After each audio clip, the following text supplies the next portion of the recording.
Hello, everyone, and welcome to Quests in Chaos. We are the Chaos Agents, and tonight we're playing Dungeons and Dragons. Yeah. We are inside, being safe as much as we can, and we're using this time as a distraction to not look at the news or social media or anything like that. We're going to play Dungeons and Dragons, and you are welcome to join us. You're also welcome to not join us if you don't want to. I will come that's to your unacceptable. house. No, yeah, you need to be here. But If you're gonna go out tonight, at least keep us in your ear. Come on. Yeah. Well, laughter is contagious. Yeah, I don't know. That's what we're doing. We are going to be playing Dungeons and Dragons. First and foremost, this is the oddest or the most oddball out version of the Gordon beer bottle. All the other ones feature a bearded man doing various things. Oh, like this one? Ooh. Spills Nice. on computer. I like the PJ bottoms he's wearing. That's Yeah. great. They're fancy. Those So Birkenstocks. Fancy Okay, pants. so I will go ahead and tell this story. So Oh God. how I met Dan Gordon of Gordon Beer's fame was working on a project, and the director of that project started meeting with Dan several months beforehand, and then we worked on this project, and then a couple months later they redesigned all of their packaging, all of their like iconography and stuff. And Aaron, can you hold up that bottle again? My friend looks just like that. Exactly what my friend looks like. And that character now is on all of their. That's amazing. Coincidentally, who knows? Maybe they just. Does your Subconsciously. friend have standing to sue for rip No. off? I don't know, likeness, some legal jargon. He was in a Aviator gin commercial though, as a grape sniffing millennial with a beard. Ryan Reynolds, the gin company. Oh, Okay, that okay. That exists? one. Yes, it does. Okay. Yeah, you should look up the videos of him and Hugh. I almost said Hugh Grant, but Hugh Jackman? Wolverine. Yeah, Hugh Oh, Jackman. I thought you were going to say Hefner. Why wouldn't he pump that as Deadpool? Yeah, that would have sold Wow. immediately. Yeah. Legal ramifications. Why not? So many legal ramifications. Oh, yeah, Fox might have owned it. Don't want So, someone owning your beers. Are we doing a giveaway tonight? We are doing a giveaway tonight. It's Is not Nightbot cheesecake correct? though. No, Nightbot is Oh. not correct. So If it was cheesecake, we'd all be able to enter to win. Mm. I do want some cheesecake. there I'm not gonna lie. is okay, hungry. Bo. I gotta tell you, there is amazing cheesecake down the road from your house. Is it really? Nation's Hamburgers. They do not sponsor us, but they have amazing cheesecake. Okay. Send us free stuff. Yeah, that's a second opinion from me. It's a yes. That was Oh, confusing. okay. And oh my God, down the street, like in the apocalypse, we could walk there. Under civilized circumstances, we would try. Anyway, I don't know what I'm talking about. Well, Keep going. I'm No one knows what interested. we're talking about, I'm man. It's fascinated fine. where you're I going. have with thought that. of this, in my fan fiction, my end of the world fan fiction has me walking to Nations to get cheesecake. That is what I am doing. I honestly feel bad for all of the end times writers who didn't account for the fact that humans are societal creatures and all like huddle in on each other when it's the end of the world. I feel so bad for them because they're all like these, power fantasies and stuff like that. And it's like, this was not the apocalypse we were promised. It's still early. We're only halfway through 2020. True. God. Anyway, so Yeah, we we're are one- here to be a distraction from all of that. What are you going to say? Nothing. We're one love potion away from being Cronenbergs, all of us. I think everyone should get that, Thomas. I'm sorry. No Oh. one watches Rick and Morty? No. No, Okay. 4 of us here. I was ready for a David Cronenweth. Anyway, okay. Now you've lost me. The generational divide. Okay. All right. Everyone's complaining about my computer in chat, just so you know. You know what? That hum means it's working. Right? And we like it to be working because it means that Bo can be here with us. Oh, We that's- appreciate that. Vindica, kind. Sean, I think that's what that sounds like to me for sure. What? Yeah. The like that audio hum is like when Mhm. you've got like your power supply mixed with your like audio cable sort of. It's part of the charm, baby. Yeah. In particular, that's my GPU fan. So it's really angry. I should also point out that my computer is like super loud. I'm gonna unplug Your the computer? HDMI. Oh, okay. Oh God. Okay. Unplugging stuff during the middle of a stream, always a good decision. Balls. It's a Man, different. you certainly live on the edge, my friend. Just This unplug this graphic- computer. This graphics card kind of sucks too. All right, but I am going to look down here and I am going to not read my recap because I haven't written it. So I've got luck card. Warren, you're gonna have to be the arbiter of the luck card. No, I'm gonna have to. Oh God. Okay. That Arbiter. means though that we get to keep fortuitous circumstance if we draw it. That does mean that. Oh no, you guys can see my legs. Ah, legs. Hold on, I can't. Nice. Oh, I feel man. that though. I feel that. Amy and I went out for a walk earlier. We're like, it's really hot out here. Yeah, it's really hot. And then we saw somebody else walking. They had shorts on. We're like, oh, could have worn You guys are shorts. lucky I was wearing pants. By the way. Sorry. Yeah. No. All right. He's not lying. You really are. So last time on Chaos Agents, we had just found out the bombshell that Winifred is in Baldur's Gate at the tavern that you were just at and had just discovered that Slade Remington was still alive. You guys, the two of you sort of reconnected, learned some things a little bit about each other in a sort of a cautious manner. And as things were starting to open up a little bit, another bombshell was dropped where little Remy, the 5-year-old halfling, came up to the table. So Remy the Fox has a small child with this woman, and they are doing okay. Clearly she is not the halfling you left, because she's wearing leather armor. She's wielding a rapier. She is holding herself confidently. Yes, I think I'm going to want to test her skills. You guys then met with Mossberg Flynn. It's not Mossberg. It is Mosshelm Flynn, the high priest of Asmodeus in Baldur's Gate, who gave you some. They basically gave you some information on what your task was in Baldur's Gate. Your task in Baldur's Gate will be complicated a little bit further by the fact that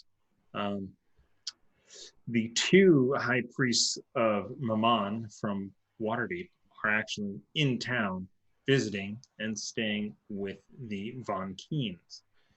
This, of course, is good news and bad news because, hey, if you can knock out both cults, both sects at once, you'll be doing a great service. However, there are 4 high priests that you are going to be facing.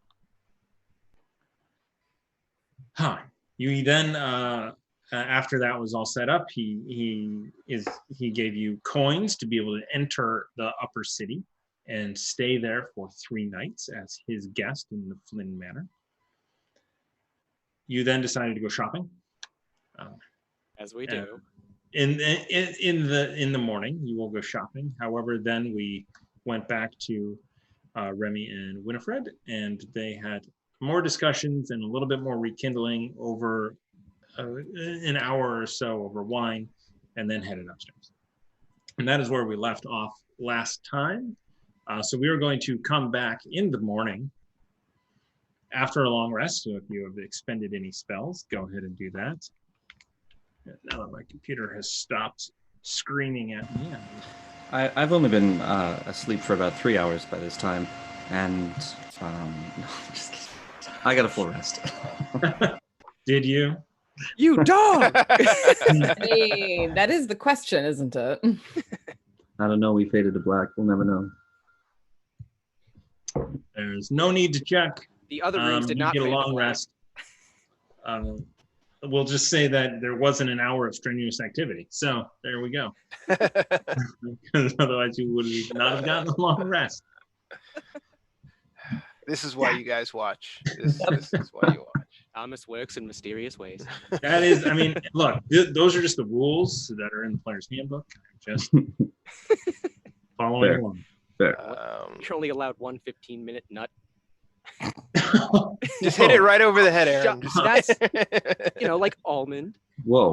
Yeah. Uzo is That's downstairs. demonetization.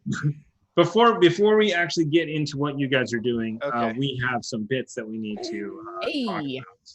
about. And we have Aaron. Are you ready to keep track? You bet. I Oh, thought that job was shit. going on to someone else. Well, it's I am back home. My internet's working now, so I do have a notebook to keep track of things. So if Aaron doesn't Kinda want like to, Aaron. Let's Kinda do like this. Aaron doing it. Let's actually do this. Tiana, correct my numbers. We'll both keep count, but we aren't going to find out who, what I have tallied and what you have tallied until the end. And I like this. Let's see do it. how much I pay attention. Let's do this. I like that. All right. So, night. Okay. Trying to do so many things. Place your bets. I mean, if the hashtag Tiana is always right doesn't pop up at some point, I'll be disappointed. Cannot I'm read actually that. not watching, so I have literally no idea. A 5-year-old halfling has got to be pretty small. He's a quarterling. Ha. I'm just going to update Nightbot here real quick. At what age do halflings reach, at not maturity, but like Adulthood. adulthood? I was pretty tall at around 15. 16. I don't know. That is in the player's handbook. Oh, Well, and it's really interesting, isn't it? Because like elves, for example, aren't considered adults until they're 100, but they age at the same rate as humans. Well, up until like 30, yeah, right? yeah, they get up to about age 20 and just stop aging. So does that mean like an elf and a halfling, a child half-breed of the two, would be a baby Yoda-esque situation for a while, like 50 years a child? Why Well, not? Shaped, I not mean- mentally, but No, well, yeah, not Hopefully. mentally, and probably not physically either, because I mean, Andraste would have been physically an adult for significantly before she claimed her adult name. I like my Yeah. idea better. I like their idea too, but I mean, just like as far as evolution goes, that they wouldn't survive very long. That's why all the Yodas have died out. That's why I like it. They spend too long in childhood. Yeah, All right. Siegel just takes them. All right, Aaron, you ready? So we have Tamago Tora with 500 bits for me. Oh, really? You jerk. And 500 bits for you. for Thank wanting- you. All right. Thank you, sir. Thank you, Tamago Tora. Then we have 360 with 500 bits for the players.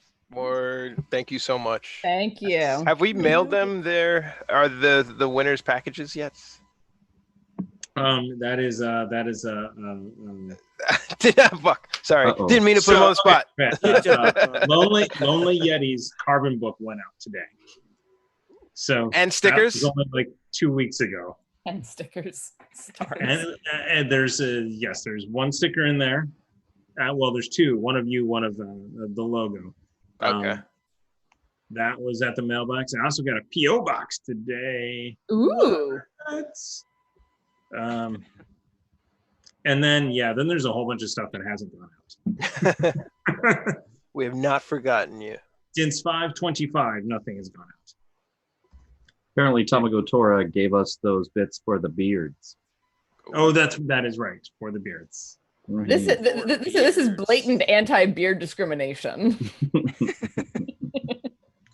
All right, then we have Time Lady with a wand with 500 bits unclaimed. What? No. It's for us if it's not us. specified. You know that. Quick, kill Thomas. That also goes to the players. Noted. Who are DM more to use it. repel us. And then Repel us, not repelus. Loya-san. Mimoso. And then Duke League, 500 bits because Tiana is always right. Kiss. Sure. So that is 4 for you. Thank you, for Your Grace. Thank you. Thank you so much. Thank you for the internet last week as well. Yes, thank you. Apparently, it was quite a spectacle for the neighborhood because there's this bright light shining on the porch and this crazy person sitting on the porch, seemingly talking to themselves because I had the headphones on, so no one else could hear what I was hearing. That was celebrity. To the neighbors. That must have been like the craziest business Zoom meeting. No fireball. Like what? What did they? I didn't ask how big the room was. I said fireball. Yeah. Fool, you kill us all. Learn to duck. Right. So with that, we are ready to jump into the morning. You guys can come downstairs for your included breakfast at any time you choose. Although I believe Uzo had asked for it to be ready early. Yeah, we wanted to leave First light. before the city got roused. Yeah, so Uzo would have been up early in preparation ish. All right. He's probably snacking down there, making quick work of his meal as the other party members filter down. Yeah, okay. Andraste comes down looking like, she did not have a particularly good night. She looks groggy and exhausted, dark circles under her eyes. Oh no. Andraste. Mm? Are you rested? Yes, I'm rested. Ow. You don't look like yourself. I'm all right. And Uzo kind of looks over, leans in, says, "Look, I am already worried about Remy and his distractions. Will I have to worry about you as well?" No. I trust you. I'm glad of it. No, just things going on, but I am here for the mission and I am focused. Where are my manners? That news must have impacted you as well. Just reach over and grab some of the food and start eating without responding. The Uzo continues to eat. Andraste, did you get a long rest last night? Yes. Okay. There was just a lot of alcohol involved in getting her to a long rest. She's just very hungover. All right. So then eventually Ruckus makes his way down. In my cloak of many fashions and my hat of rats. I can't remember the name. I'll do it. I'll get it. Hat of vermin, I believe it is. I knew that. It's not just rats. But I like calling it that. Isn't that just his hair? I mean, to be fair, you're only going to use the rats, but I've named it Ratatouille. And I walk down, and I don't know. I think I'm just pretty much not stoic, but I look more focused, a little more determined than usual. If you notice it, you notice it. And I'm just gonna walk down the stairs and where's the food? And I'll just kind of scour for that. Uzo puts his hand to the left and points at the food. He's like, "Well, one among us is definitely ready for the path ahead." And Uzo pats him on the back, not hard, but just like stern. Pat, glad to have you. I want to fully take that pat and not stutter at all from it. Okay. And Uzo looks at that and he kind of looks around. He's like, "This is going to be a day. Not without food. Give me and I just grab whatever. I'll sit down and grab whatever there is. Yeah, there. I'll just like nudge over a plate of like eggs and sausage. I keep an eye on Andraste, but yeah, that's just noted.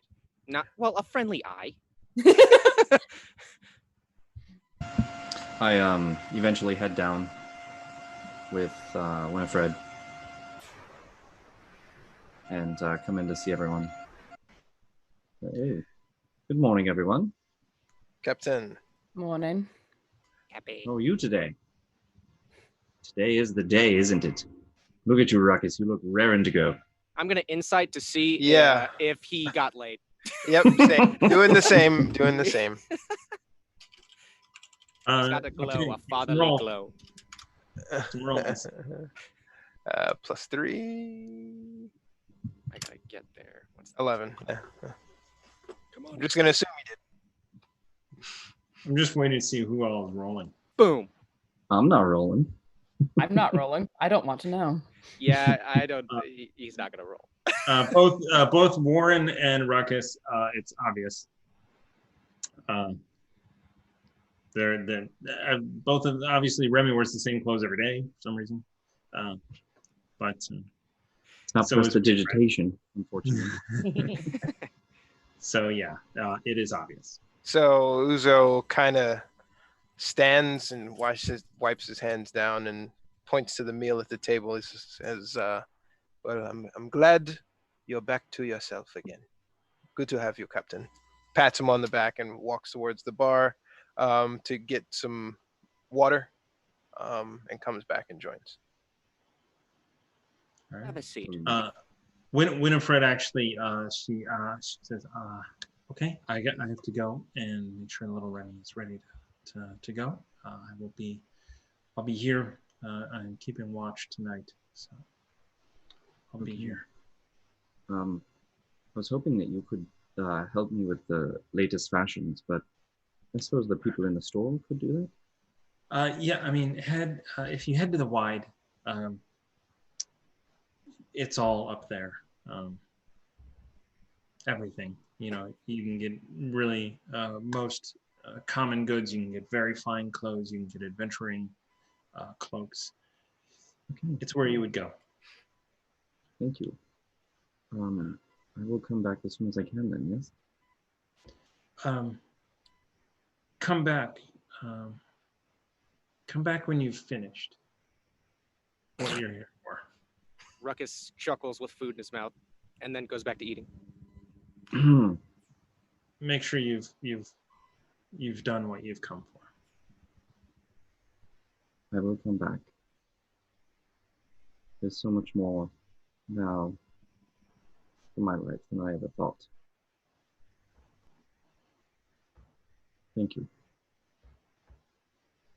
Yeah. And she's like, kind of moves quickly up the stairs. I watch her go.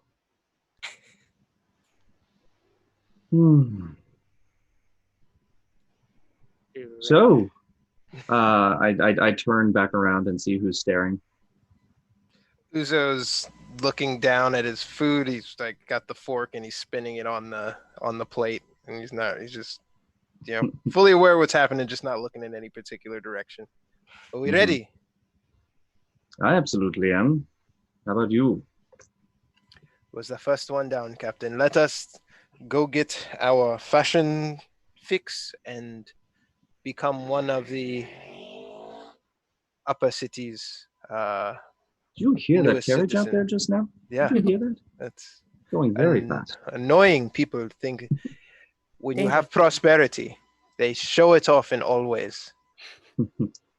It's usually related Well- to the size of their genitalia. Small, typically. In that case, let's go shopping.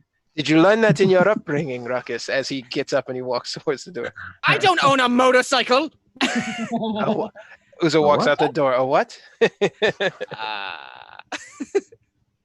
All right. So as you leave, everyone give me perception checks as you are leaving. You know what? Don't give me perception checks. Let's just move on. Oh no, he's fed up. Can I said anything? Too late. I already rolled, Okay. man.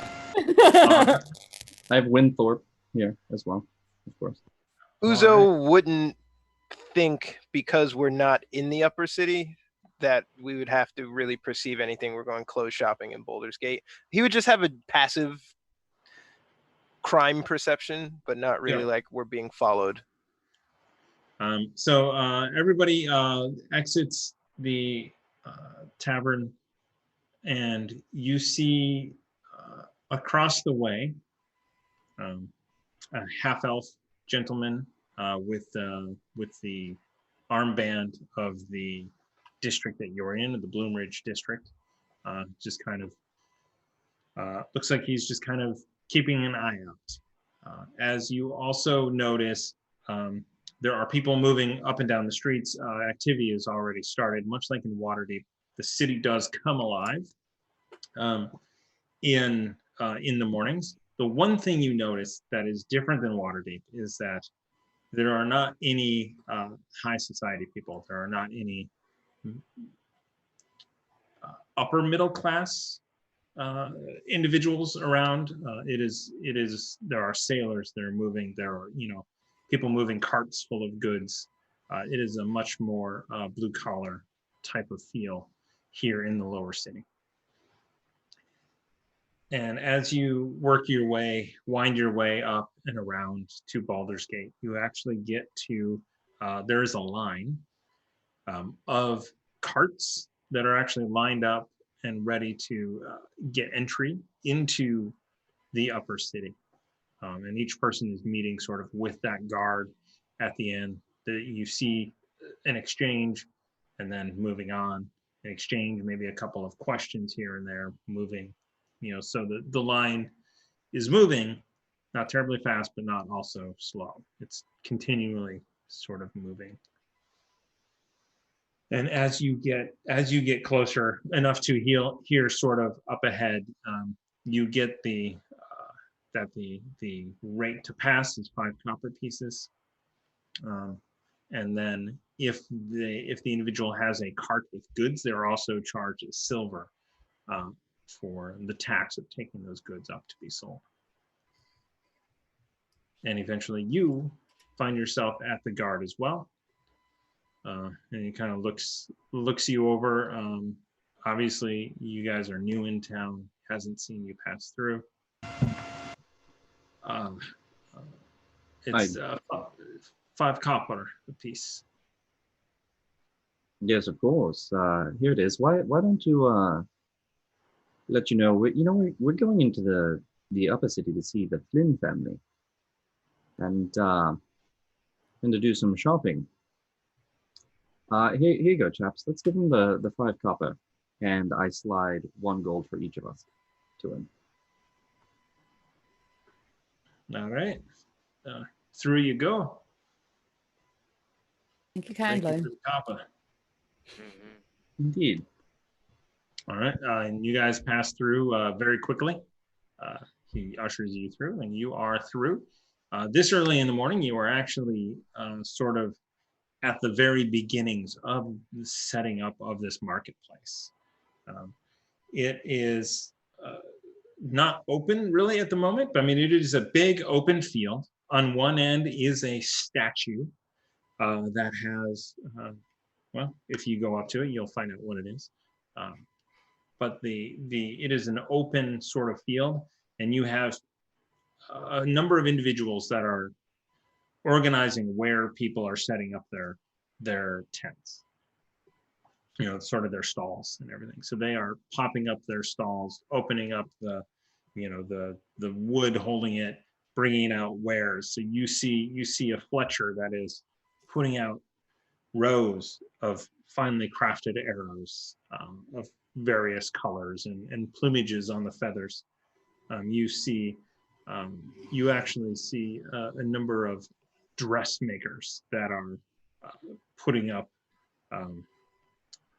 basically a mannequin out, a bodice and a mannequin for dresses, and you see scarves, and you see there is a lot of finely crafted items, and you watch a lot of those people come from the lower city to here. So these are high-end, fashion items, then those people are still not allowed to live in the upper city. And eventually, as you sort of wait long enough, the place builds up and more people come through, and you start to see others from the neighborhoods come through as well. You see mostly servants coming down to do shopping, to get the produce and the goods and dried meats and things from the various areas. Are there any priests walking around?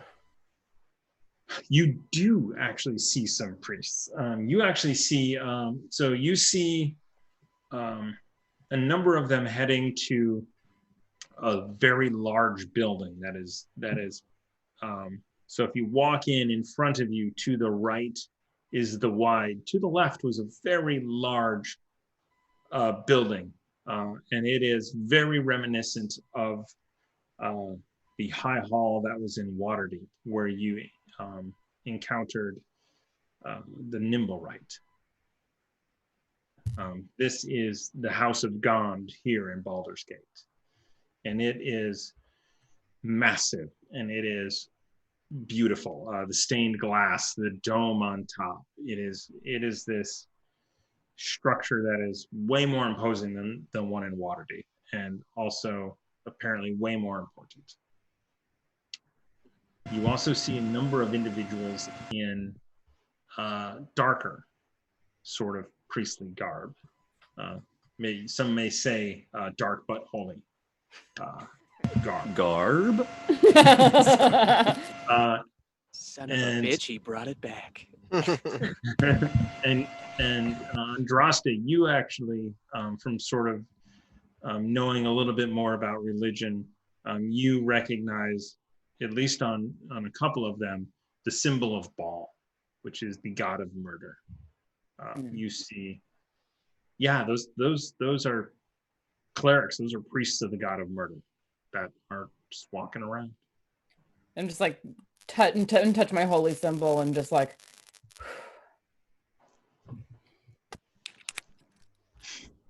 It's an interesting, terrible effect. Yes. Just like touch my holy symbol and just like, that's not comfortable to see walking around. So as the sun is coming up, it is getting warmer and warmer, and you do know that with the gold slipped in. Actually, let me back up a little bit. Did you want to at the gate? Did you want to get the coin that works for a day, or did you want to show them the coin that lets you be there for 3 days? I thought it was was going to show them the coin that we were going to use. Right? Yeah, because we mentioned that we were here to visit. No, because we have the coins from Flynn to let us be here for 3 days. So we do, but I thought the plan was to case the joint, get the garbs, decide what we want to wear, and then come back the next day. Right? That's what I thought. But I thought we were staying in the upper city from now until we finish this, and so we would probably want to use the one that lets us, be here and not be tracked. Mm-hmm. Yep. Because we were invited to stay with the Flynn guy, right? Mm-hmm. Yeah. And you guys would have discussed this on your way there. So just figure out what you want to do. You have the option to do either one of those. Okay. I think it's probably better to be up in the upper city throughout, just so we can be in the thick of things if we decide to go on a nighttime operation. Yeah. And besides that, I was told not to go back to that bloody tavern until we were done. So probably for the better. Don't want to bring any ruckus back with us. Any specific ruckus back with us. Okay. I'm gonna be alive, ish, at the end of it. Let's keep going. Ruckus, you may want to consider the fact that if we can finish all this, you might be able to go back to your original name. If you want to. Let's see how I feel when we're done with this. I don't think we have the time. I would love to case the joint. I just don't think they will allow us out and back in comfortably again. Well, if we use the 1 day chit and we go out and we use that to go into the Upper City, from what I understand, we would then leave at night. That would be expected, and then come back the following day with the one from Flynn. That said, I think the back and forth, the fewer guards that get familiar with our presence, I think the better. Makes sense. I'm Maybe, conflicted. yeah, makes sense. I did want to say that maybe the only guard that we noticed and gave a gold piece to might notice us not coming back out. Well, I assume that's why I would give him the gold piece. Yes, and we told them that we were there to visit the Flynn family and showed them the coin. So we're here to visit the Flynn family for at least 3 days.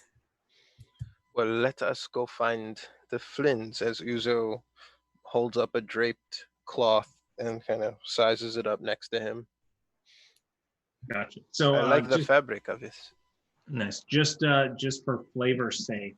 So back when you did come through, when you did show him the coins that Flynn gave you, he did run them over a stone. And there wasn't a beep, but you can imagine they're registered as you came through. Yeah, but we were told that they can't be tracked. Correct. Nice. So you then are Registered. free to go about the Upper City. Let me. So our 3 days starts now. Shots now. Yeah. Hit the clock. I've always wanted to say that. Bing. Nice.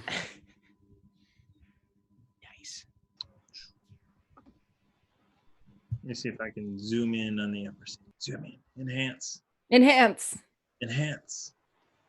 Uzo is not wearing his Octopier's armor. That makes sense. Me same. Check D&D Beyond. This is actually. Hey, Ruckus, could you leave that head here at this cabin, or you have to take it with you? At least cover it up. It is in a bag, and I want to show them who they're messing with. I Fair can. enough. They've lost. It's I in a can- bag and under a cloak. Like it's like 2 layers of protection. One Fair layer is enough for me mentally. No, I'm going to lecture at you. You will listen, and I. this goes No, on it's until we're, fine. like, I at the agree. It's front of the line. If you ever want to have it be more concealed for the purposes of blending into the general environment, I'll put it in my bag. But that's up to you. Maybe, if this situation calls for it, wait a moment further. I don't want to ask you at the moment. I'm gonna need it. It's gonna ruin my moment. Let's just say that emotionally for me and how I've been thinking about this for 10 years. Yeah, Nope, timing is longer. definitely a thing. I Oh, get it. This guy gets it. See, this 15-minute winner. So how well? Excuse me? Nothing. What? How well do you think you maneuver around having a shaking bag of armor on one side and a head-shaped bag on the other side? And a bomb attached to it to his belt somewhere because he got that back from me. The bomb is in the mouth of the head, right? Isn't it like Yes. a? Did you jam it It in there? is now. Oh. I thought you did. I thought we did. Sorry. I don't. Well, I so never it's had a a- pocket for it. It could have been in my hand literally from the moment I got it back till now. It's like a small pineapple, Yeah. not a big pineapple. But a ripe pineapple. Anyway, I'm gonna start looking around for like off the rack clothiers that can suitably outfit us. Yes, you do find that without a problem. In fact, as you were looking, a elven woman sort of floats up behind you. It's like, oh, well, I see you are looking at the finest of fabrics. I only use the best, absolute the best. So good. Are you interested in trying something on? Speaking it with a lot of confidence. Uzo detects magic on these clothes. Nope. So as you are detecting magic as well, you are looking, at the stall. There's really nothing of magic in any of the stalls around you. However, you do see an individual sort of patrolling. You think, in a nice cloak, a better tunic, with a chain shirt underneath and a long sword on his hip, as the slight detective magic coming off of somewhere on his person, as he is sort of walking through and just kind of gives you a slight nod as he passes. A little bit of the "I've not seen you before. I see you. Oof. Welcome." Uzo returns the It's nod. a very It's a very complex nod. It's a very much welcome, but are you? And he gives that I to know you, that nod. and he actually gives that to sort of the rest of the party as well. Just sort of seeing. I mean, it is sort of it is definitely a melting pot here. So he is doing that more out of the fact that he's not seen you before. Yeah, I'm gonna nod my head sarcastically as if it's like, well, thank you. And he's just kind of like, Ruckus, we're trying to be inconspicuous. Control yourself. Of Look course. at this Maybe don't say the pattern. name.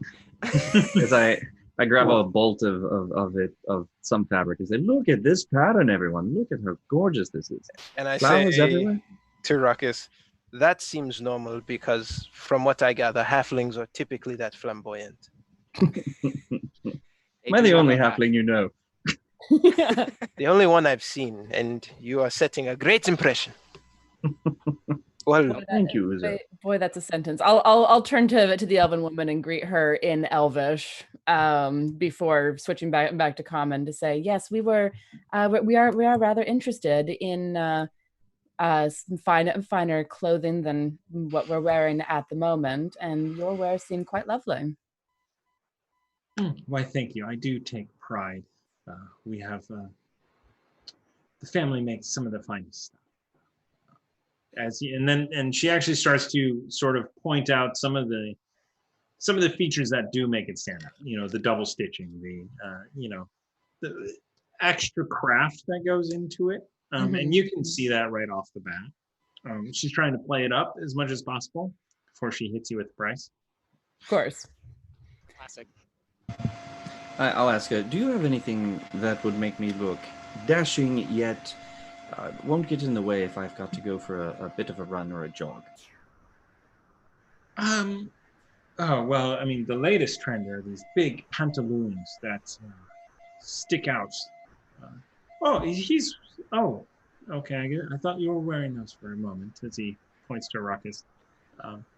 They are quite fancy pants, aren't they? you muted Ruckus. Sorry. Yeah, that was a burp. My eyes were kind of really dilated, bigger than normal, and they're kind of looking at the fancy pants, but I'm not saying anything. But I'm twitching. I'm like, fancy chattering. pants rides again. I'm chattering. These are definitely not like the fancy pants that you had. These are completely impractical, unless you want to hide a head in them. So how impractical? Because I've seen some old fancy pants and the hips go out to here for no reason, and you could hide a head in that section alone. You're not wrong. During I wish that I had the Victorio Castellanter mini, because he's actually wearing them. I know what you're talking about though, because I've used the Castellanter figures for a couple mittens, and yeah, no, those pants are the size of a head and a half. Do they come into the tights around the knee that goes down? Yeah, those kind. Yeah. So you see a number of those sort of lined up in various different patterns and colors, and sizes. You also see a little bit, sort of the next stall over, you see a little bit more functional pants and clothing, in fact. Well made, just not like high fashion.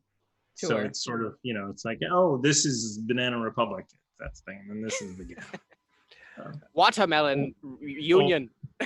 Listening to her pitch, I kind of want to does it get predictive of one one market in Waterdeep is just the same. I've heard this pitch before. Like, oh, is this the actual? Yeah. You've not seen this before, but you've Yeah. definitely heard this before. Yeah, absolutely. And you've seen people being like, oh, I have to have this. This is the only one in this color, right?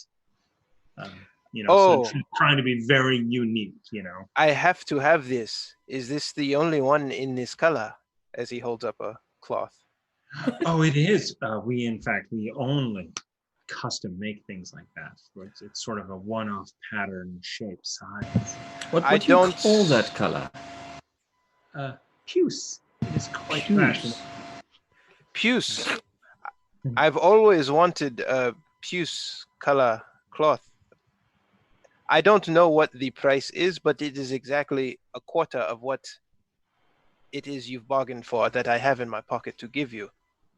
That didn't make sense to me either. No. Okay, it wasn't just me. I didn't pay attention. Uzo kind of breaks his trance. Sorry, I've heard these negotiations before regarding clothing. These are this outfit is 15 gold pieces. This is the finest of clothes. I mean, if you are looking for something a third of that, there is the thespian shop across the way. They make similar clothes. It will probably only last a week or so. The what? I reach over and put my hand on Remy's shoulder. No. There is a group that makes costumes over there for the entertainers, and they mimic, some would say, steal our designs. They are definitely not as well made or with the finest of. Uzo leans down to Remy. Is 15 gold pieces a lot for this fabric? No, it is quite puce, so.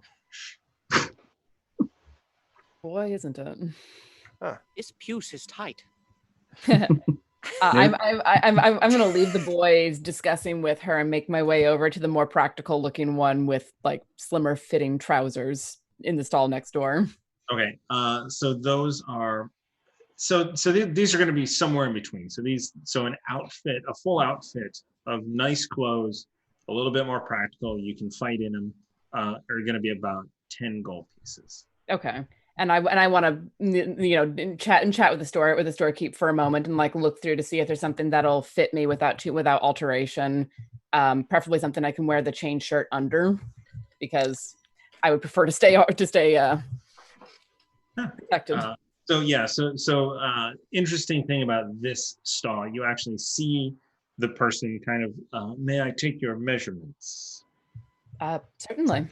All right, and he whips out a thing. He's like, I just hold still.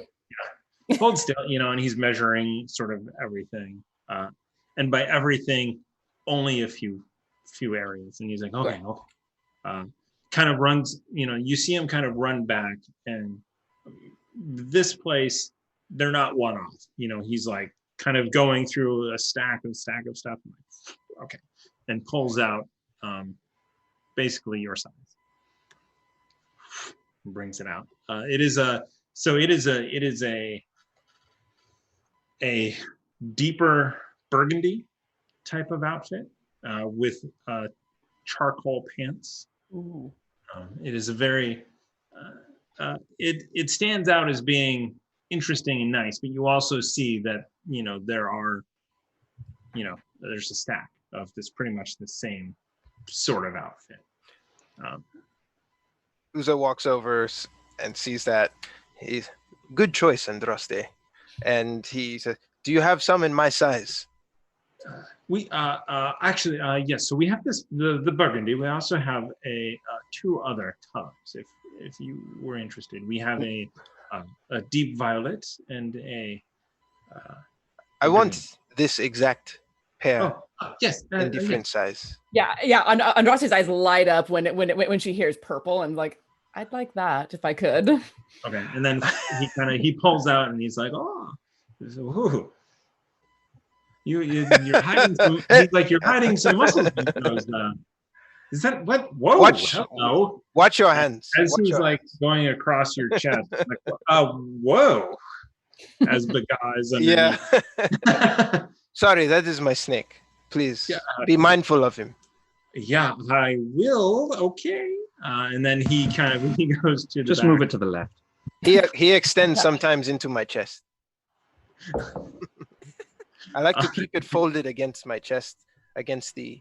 I wandered over here specifically spandex. so I wouldn't have to be part of this sort of conversation. I like your style sense. Darker colors. Plus, this looks pretty good on you.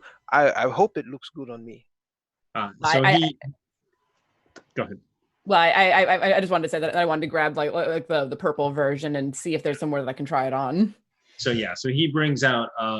So he goes into the back, pulls, returns the one that he showed you before, pulls out 2 more, hands the burgundy one to you, the other one to you, and then inside the stall, he ushers you sort of in to. There's an area with 2, basically little changing rooms. It's like, feel free to try it on in here.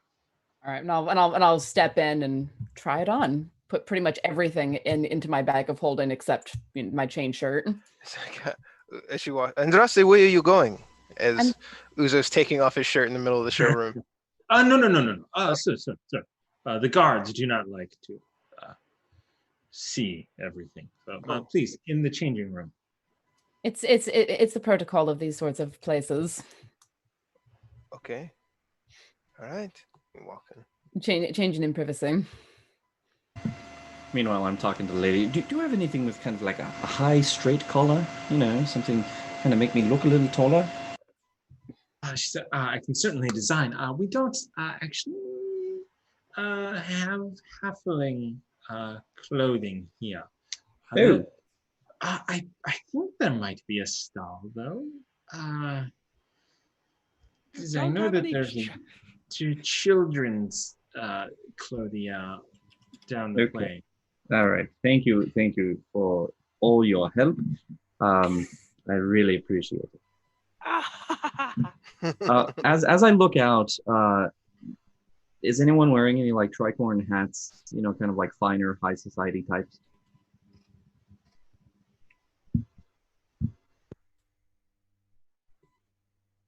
No.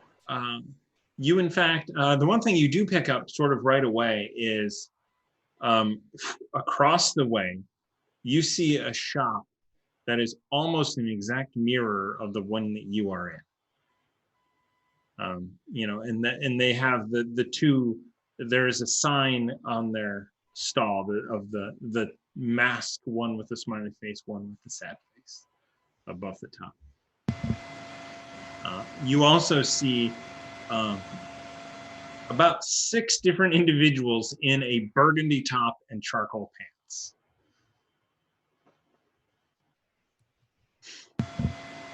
It's kind of milling about, and you're just like, what the? Huh? It's not bad, but I guess I'll go over to the thespians. You also do see children's wares shop as well. Okay. I do want to go to the thespians. Okay, so you go to the thespians and as you get close, welcome to my. I turn around and I leave. Nope. But we have the finest of wares. I'm just going out and I'm yelling, Andraste, I tried. I did. No more chances. I would like to have followed him, and the second he turns around, tut. We have to seem like one of the locals, don't we?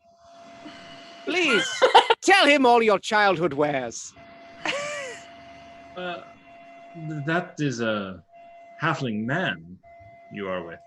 Yes, doesn't change the sizing of the clothing. Please, what do you have, thespians? Well, we have certainly the clothing for a halfling man. Is that right? It's indeed. In the latest also fashion. children. It also fits children. But may I show you?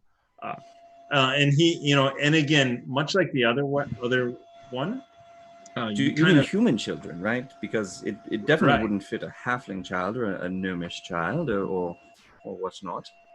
So when you say children, you're actually saying human children. Ooh. Talking to me? I am. Elven children too. Yeah, sorry. Yes, you're right. Elven children as well. Right.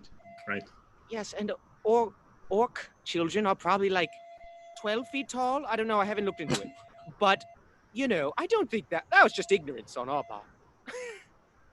Indeed, ignorance abound, it seems. Please do show me your clothing. Right, okay. And he's kind of heads off in a little bit and kind of comes back with a number of outfits that would fit you. As he shows them to you, they look nice until you get up close, and you can just tell that these are super cheap. Like, this might be flammable. Just super. I look at it and I hear kind of. It'll melt when you get it close to a fire. There's almost like a stiffness to it that crackles underneath as I'm doing this, and I go, yes, I can see the workmanship is as fine as your talent in acting, sir. Ooh. Wow. Much like my talents, it lasts for 3 shows. Is that it? Yeah. Well, I guess that's all I need. So, what do we got? It's going to last you 3 days. Exactly. Through what? Wear and tear? Through just touching it? This thread count is sandpaper and a thread.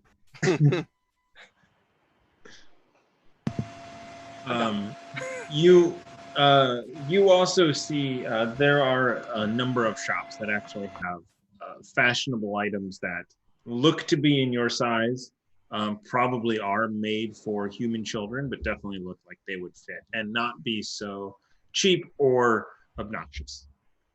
So if you want cheap and obnoxious, by all means. So Ruckus, I think I'll leave you here and I'll go over there.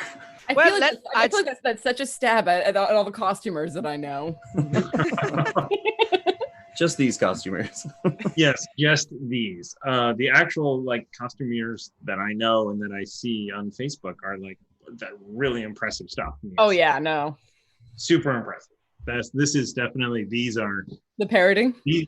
These are making theater flights. In All right, well, I guess I'll just take my son away from your terrible establishment. Work on your marketing. Thank you, bye. I'll just try and drag Remy out with me. I was already leaving. I'm going to chase him and you reach behind him. Well, attempt and fake that I'm pushing him out. No, get back here so I can push you.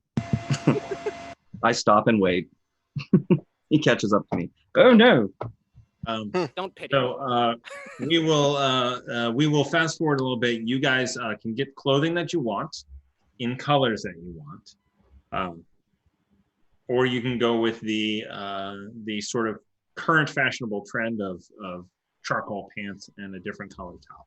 I'll shoot you a picture at some point of what I found that I want to do. All right. Uzo initially comes out and basically follows Andraste around the store, and to the point where anything he picks to look fashionable, and I guess that becomes some annoyance. He then looks outside the store. No, Andraste wouldn't oppose. Then we are matching.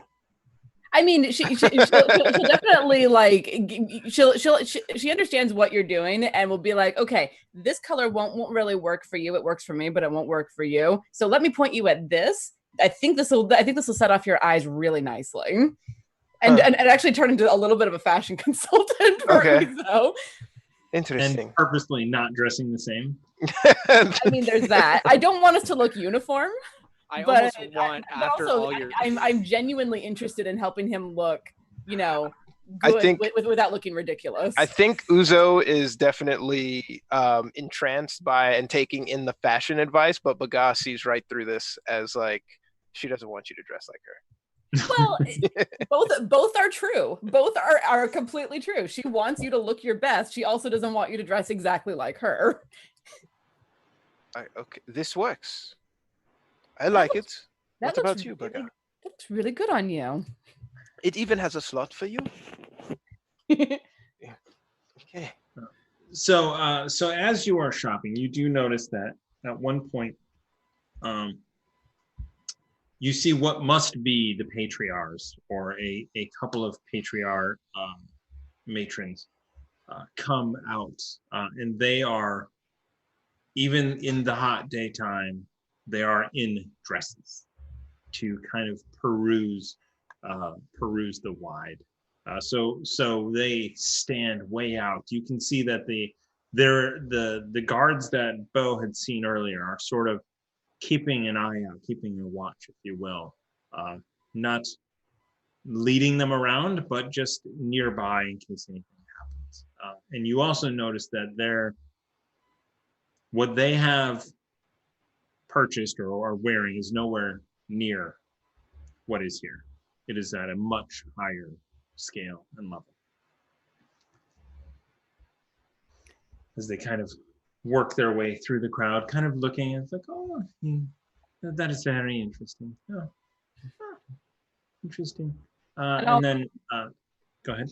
Well, I just wanted to say that Andraste would notice them coming through and like nudge Uzo and say, "That's what I'm talking about when I say impractical skirts. Not your robes, which are quite practical, but those layers and layers and layers of skirts."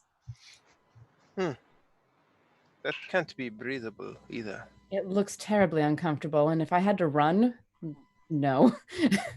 Sticks out in a big, wide. Yeah, they're wearing like hoop skirts, I imagine. Yeah. Uzo instantly has like an aha moment where he realizes he can pick out combatants based on fashion, based on the impracticality of their wares. Right. Yeah.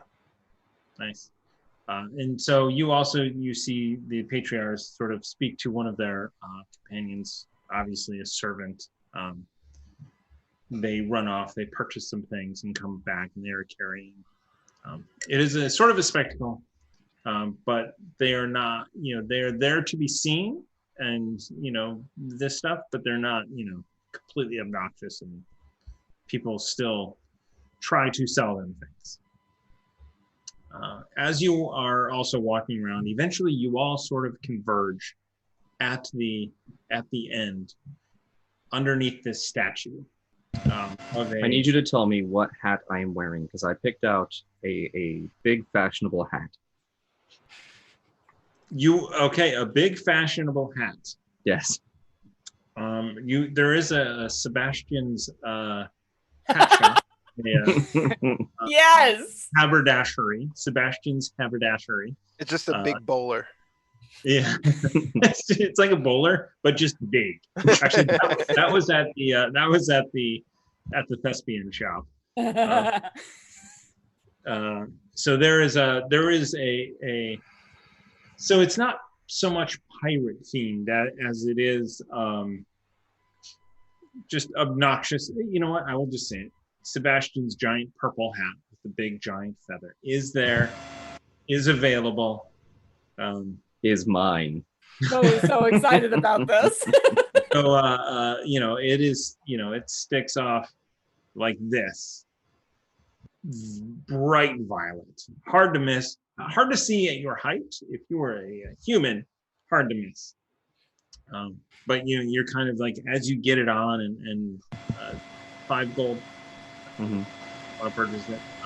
You are, sort of walking about, and just like the corners of it, just like hitting people in the nuts as you kind of walk through. Pardon me, good sir. Keep on going. Oh, that's so one way to maintain social distancing. Fantastic hat coming through. And I find them. Hello, everyone. And hello. Inconspicuous. We are what, Thomas? Sorry. You are standing underneath a statue of a human man, with a birthmark across his face, that is sort of carved, and it's hamster on his shoulder. Underneath it, it actually says Minsk and Boo, the giant miniature hamster. It is Minsk or Boo the giant miniature hamster? Giant miniature hamster? Space hamster. Sorry, it says giant miniature space hamster. Okay, so this is clearly a tourist attraction for idiots. Or it's someone who is from Baldur's Gate who gained renown. Hard to call. Are we all in fancy new duds at this point? I want yes, mine you are. Go ahead. to be under my cloak. That's it. You're gonna wait and see. I still have the cloak of the elven kind on. You notice Uzo's kind of standing with his hips out a little bit and like adjusting his waist.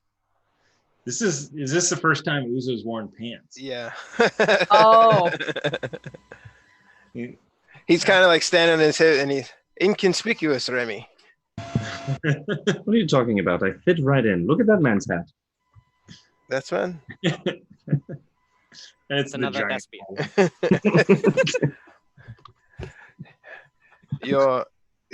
He looks at the integrity of it. He's like, is this something you think you can fight in if necessary? I could use it as a distraction. I won't be fighting in it. That's for damn sure. Do you plan to fling it at them like a frisbee? But perhaps. It's actually quite effective at hitting people in the no-no spot, you know. So, I'll take your word for that. so I'm wearing children's clothing, so I must speak like a child. Apparently. I hate that rule. Well, now that But we you're right. dressed the part, where to now? Well, I guess Flynn, right? I think we make our way to Flynn's and get whatever information he can give us, and then case the villa.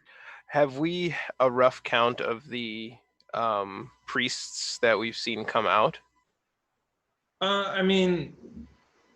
So early on, there were several that were going in and out of specifically of the House of God.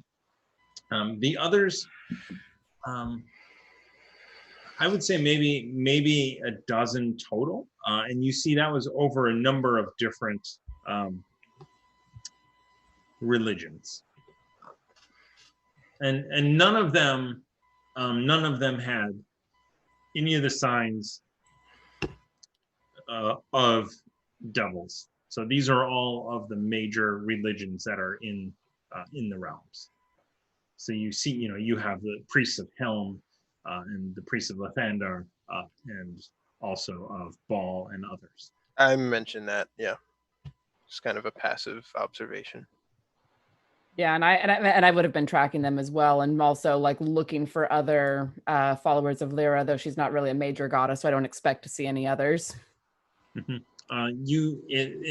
Especially in Baldur's Gate, you do not see any others. There's no point in bringing joy to this place.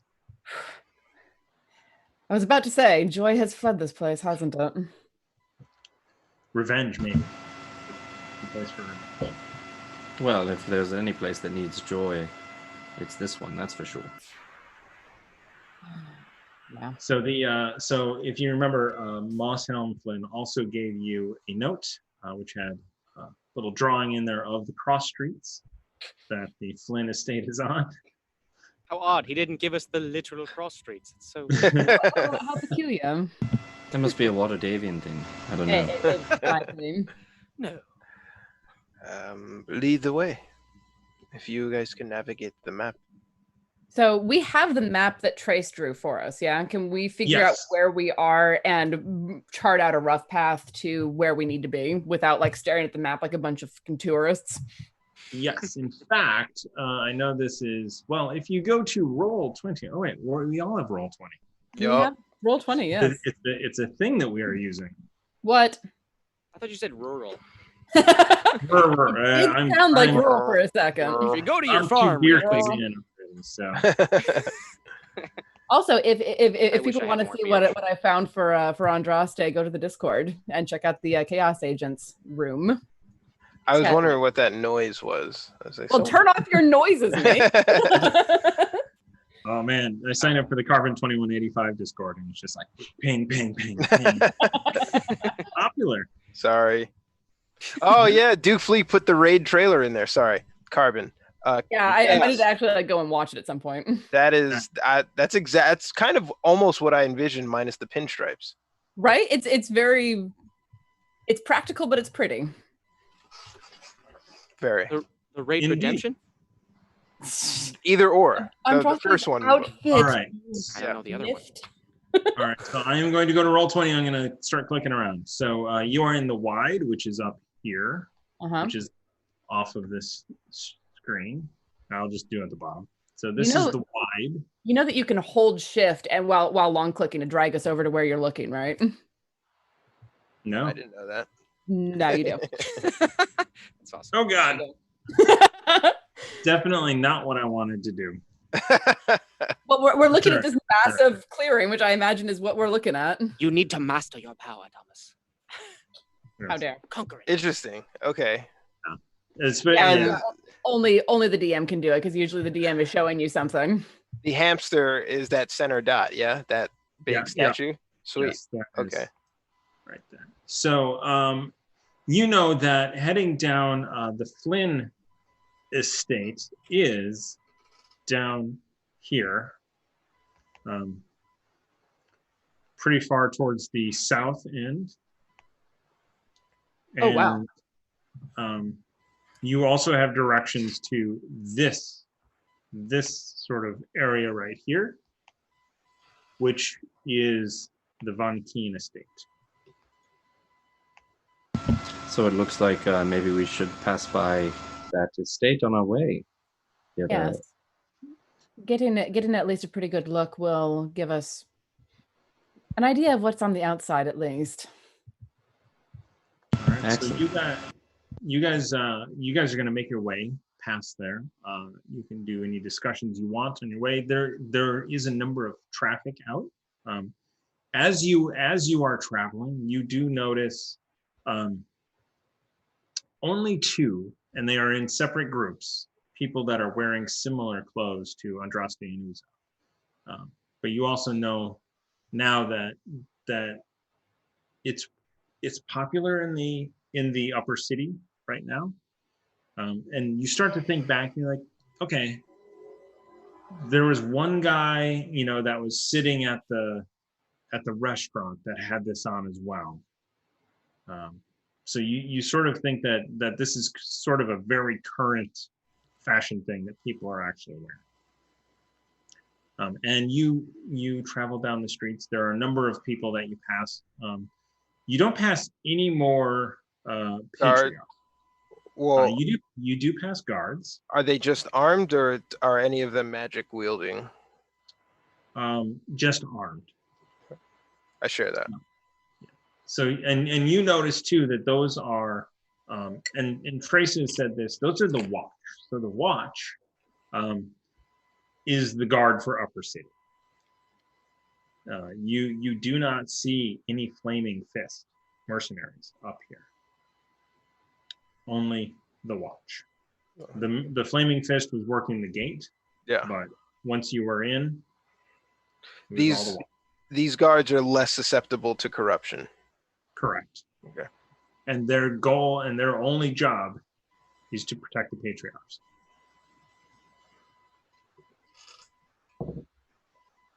The nobles of the city. So you make your way past the villa. I want to go and look at something so I can describe it. Always starts in way zoomed in. Give me those deets.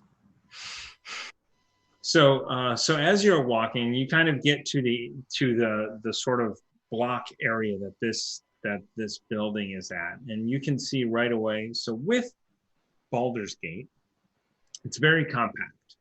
Even these patriarch noble houses are townhouses, in fact. So they're built 3 to 4 stories tall next to each other, and then you get to one that is larger and by itself, which maybe at one point might have been two different houses, but now it's been combined into one estate. And then you get to the corner of the Von Keen estate. First thing you notice is that there's an 8-foot wall around the entire perimeter. Very nice shrubbery and landscaping about as you're walking around. It is not a townhouse. It is a compound. And it is the whole block, kind of this thing.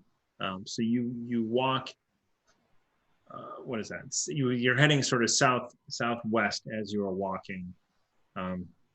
You see buildings. You see a 3-story building sort of on one end, and then another building on the corner that is also 3 stories. And then there is a gatehouse, sort of, not really a gatehouse, but it is a place to put horses and carriage house. That's what Is there any? I was gonna say stable, right? Yeah. Is there any? It is more of a carriage house. So there are 2 big doors that open up. There is sort of, you can see hay kind of coming out. So yeah. So Any indication what, like a crest, a symbol, an address? Any indication of what this compound is? Is this the Flynn's residence? No. This is so you do see sort of the front door, which looks to be like the wall kind of at one point becomes the wall of the house, of the manor that is inside. And you see the front door, it looks like it is the front door to this 3-story house, is one of the ways into the compound. You see that the door in the wall that goes into the stables is, it's not like a entryway into the courtyards. It is an entryway into the buildings. And do you guys want to walk all the way around it, or just kind of? I want to propose that we do that just at a safe distance. I mean, yeah. I'm sorry, Bo. Yeah, no, absolutely. Let's walk around, keep our distance. Right. How many people on the street that we were? How Uzo wants to gauge, standing diagonally across the street on the opposite corner, how likely we are by this compound to be spotted as doing a lap around it.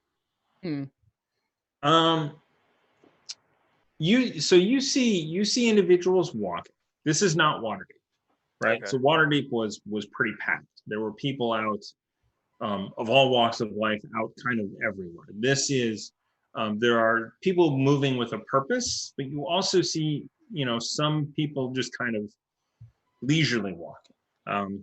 I don't think that you doing a lap around this is really going to be. If you do 2 laps, maybe 3, maybe 4, you'll start to be noticed. But you don't think that you'd have a problem just doing a lap around without issue. Uzo leans into Remy, says, we should walk around and see what we can view on the ground, but maybe your aerial friend can provide us more insight. I can't hear you. You're whispering too low. Remy, Oh, up. right, My sorry. ear is up here.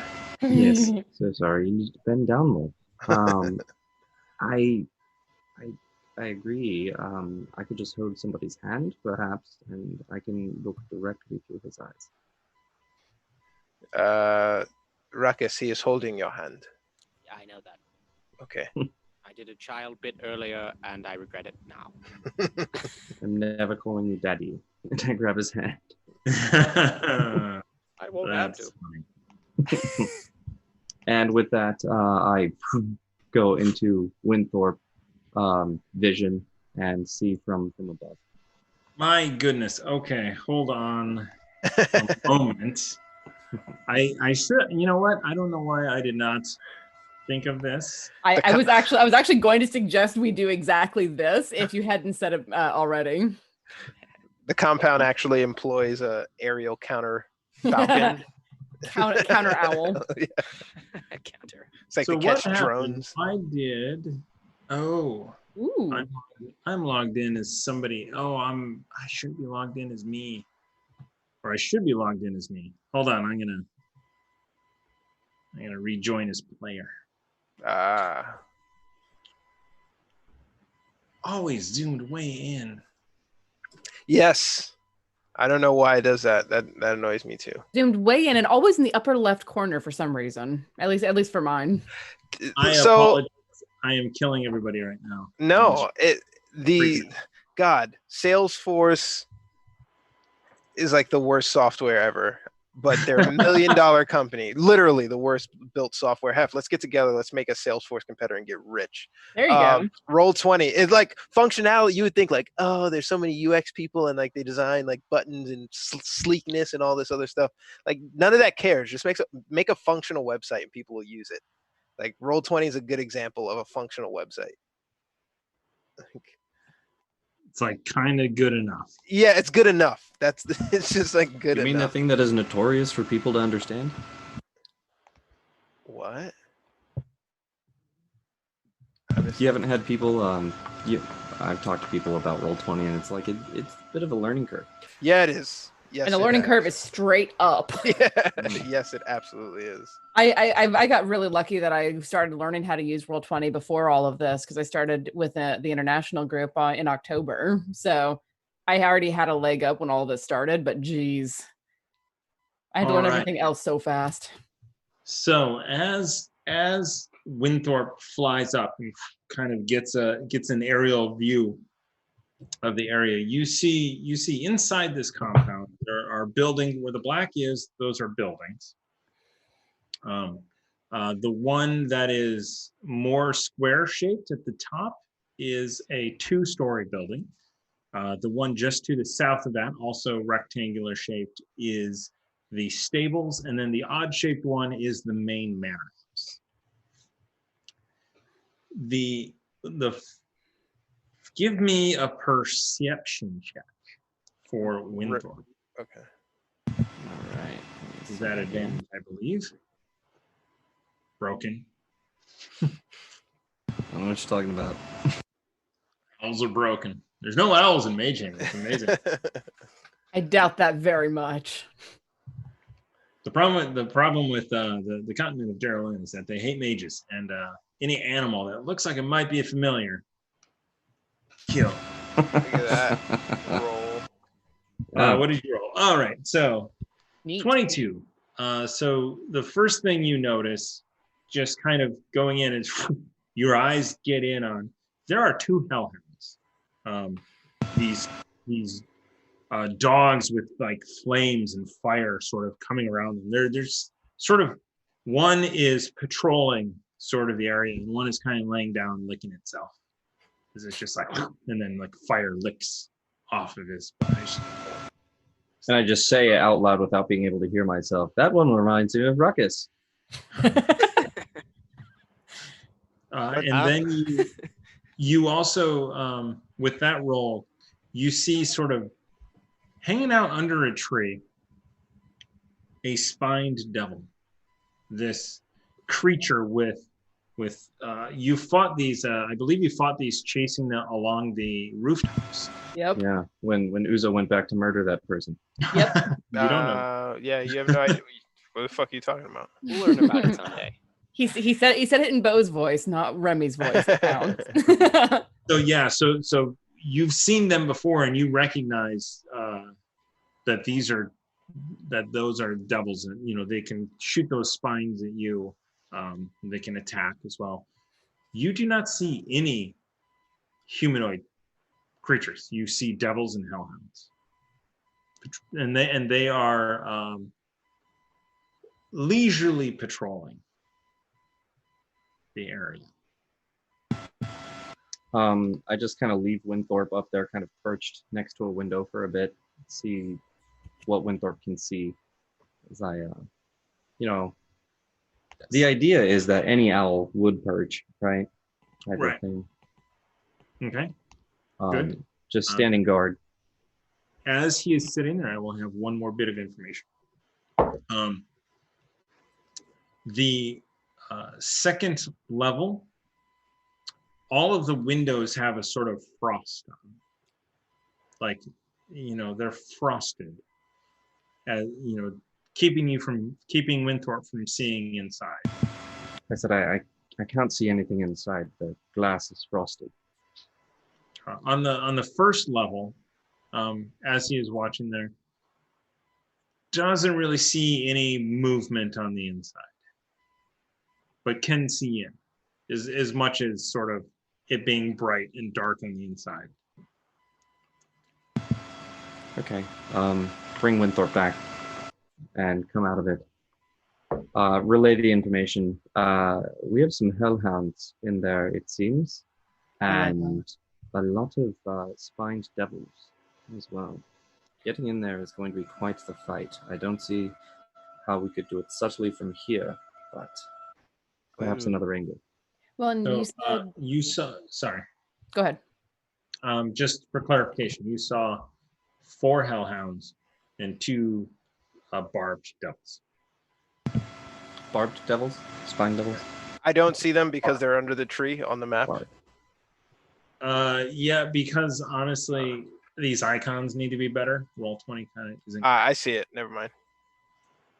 There should be one by like the front door. Oh, I see. There's a hellhound here. Why can't I do anything? Which layer is it on? Yeah, there's only one spine devil. This is like a Where's Waldo. Right. It's in there somewhere. We should walk in. It's just safe. It looks Yeah. Yeah. So there is there's a hellhound there. There's a hellhound hanging out down here. There's a devil right there. Okay. There is a hellhound over here. Who knows if they're going to be in the same place when you get here? Right. Good old heckhounds. Hellhound up top. Oh my god, I don't know where the other devil is. We have very good intel now, Remy, that this might be a place of interest for us. But maybe, Flynn, if we visit the residence, we might discern more information that can help us on the inside. Were you Agreed. able to figure out which one is the temple that they're working out of? Do I see any kind of temple in there? You do not. This is a could pretty be good inside. sign. You said that the windows were frosted. Do you mean with literal ice? Was it literal ice or frosted glass? Hard to tell, but maybe. It could be. And here, me without my ring of warmth. Well, that's what happens when you get rid of things. Uzo kind of kisses the ring of fire resistance that he just got. Beautiful thing. No one notices, but Uzo kind of off to the side. That reminds me. When was I supposed to get those boots of speed? Did they say they'd bring it to me the next day, or That we would have to go to them the next day to see if they'd had any luck, because we didn't want to tell them where we were. Yes. Andraste smartly did not tell them where you were staying. Yeah. Excellent. This party is infinitely smarter than the Call of Cthulhu party. We don't tell you where we stay. Really? Oh, can I have your business card? We're This is smart. great. Yeah. Meanwhile, the captain's giving out free ads to the Irregular tavern. irregular The tavern. irregular tavern. That's a literal week's travel away. We're That safe. irregular tavern was supposed to fund my ship, okay? And it It did. hasn't. No. It's like But At you this all- point, the orphanage is going to acquire the irregular tavern. All that right. would be a write-off. So we've gotten as much information as we can from the outside. I say we go and visit Flynn and get as much information about the inside as we can, and then maybe come back here tonight for reconnaissance if he can't give us much more, or Well, we'll just go from there. We'll see. Is there Once we- any Agreed. magic being able to, from across the street on the peripheral, view dinging anywhere through the You window have, on the wall? you have a 30-foot range on detect magic. Yeah. You can't. Not from across. It would like ding the fence or surrounding for traps, but nothing. No, nothing. Okay. As you go all the way around too, if you do get a ping from like the building next door, sort of, and then you also get a ping as you pass the manor house. A couple of different pings. Okay, I call that out. Okay. What kind of magic is it? There's definitely a evocation magic, and there is a divination magic on the inside as well. So something that goes boom and something that sees. Great. Does that mean they can see us right now? Did you divulge that or no? I brought up that there's magic. I don't, and I guess I share. I don't know how I would share that with Andraste, but I do share basically the layman's term that she just shared with us. Ruckus, give me a perception check at disadvantage. Sweet. What? Fuck. Boom. Nice start. Oh yeah. Do we get a card still? We should still, because You even still on get a easy- card. Look at a card. 1d10 after a saving throw. Nice. You do not see anything that's watching you. With a 14? Yeah. Alright. I don't see anything that's watching me. But could you guys give me some moral inspiration? I mean, if we spend the inspiration, we can cancel out the disadvantage and take the first one, which is the nat 20. Deal. Everything. Let's do it. Okay. All right, so you guys are going to be down to 3. You do not see anything that is watching you. How are we down to 3? Yeah, no, wait. I was like, 14 is a started pretty with- honest. We started with 4. We're at 6 right Right. now by my count, if we just use 2 for this one, right? Yes, and my Good count catch, says Aaron. Well, Thank God. No, Alright. it's in the book. So you are down to 6, and you do not see anything watching. cool. Those 3 bits would have just disappeared. I I mean, definitely worded that to bait you into using it. rude. Or did you? I maybe. Yes, he did.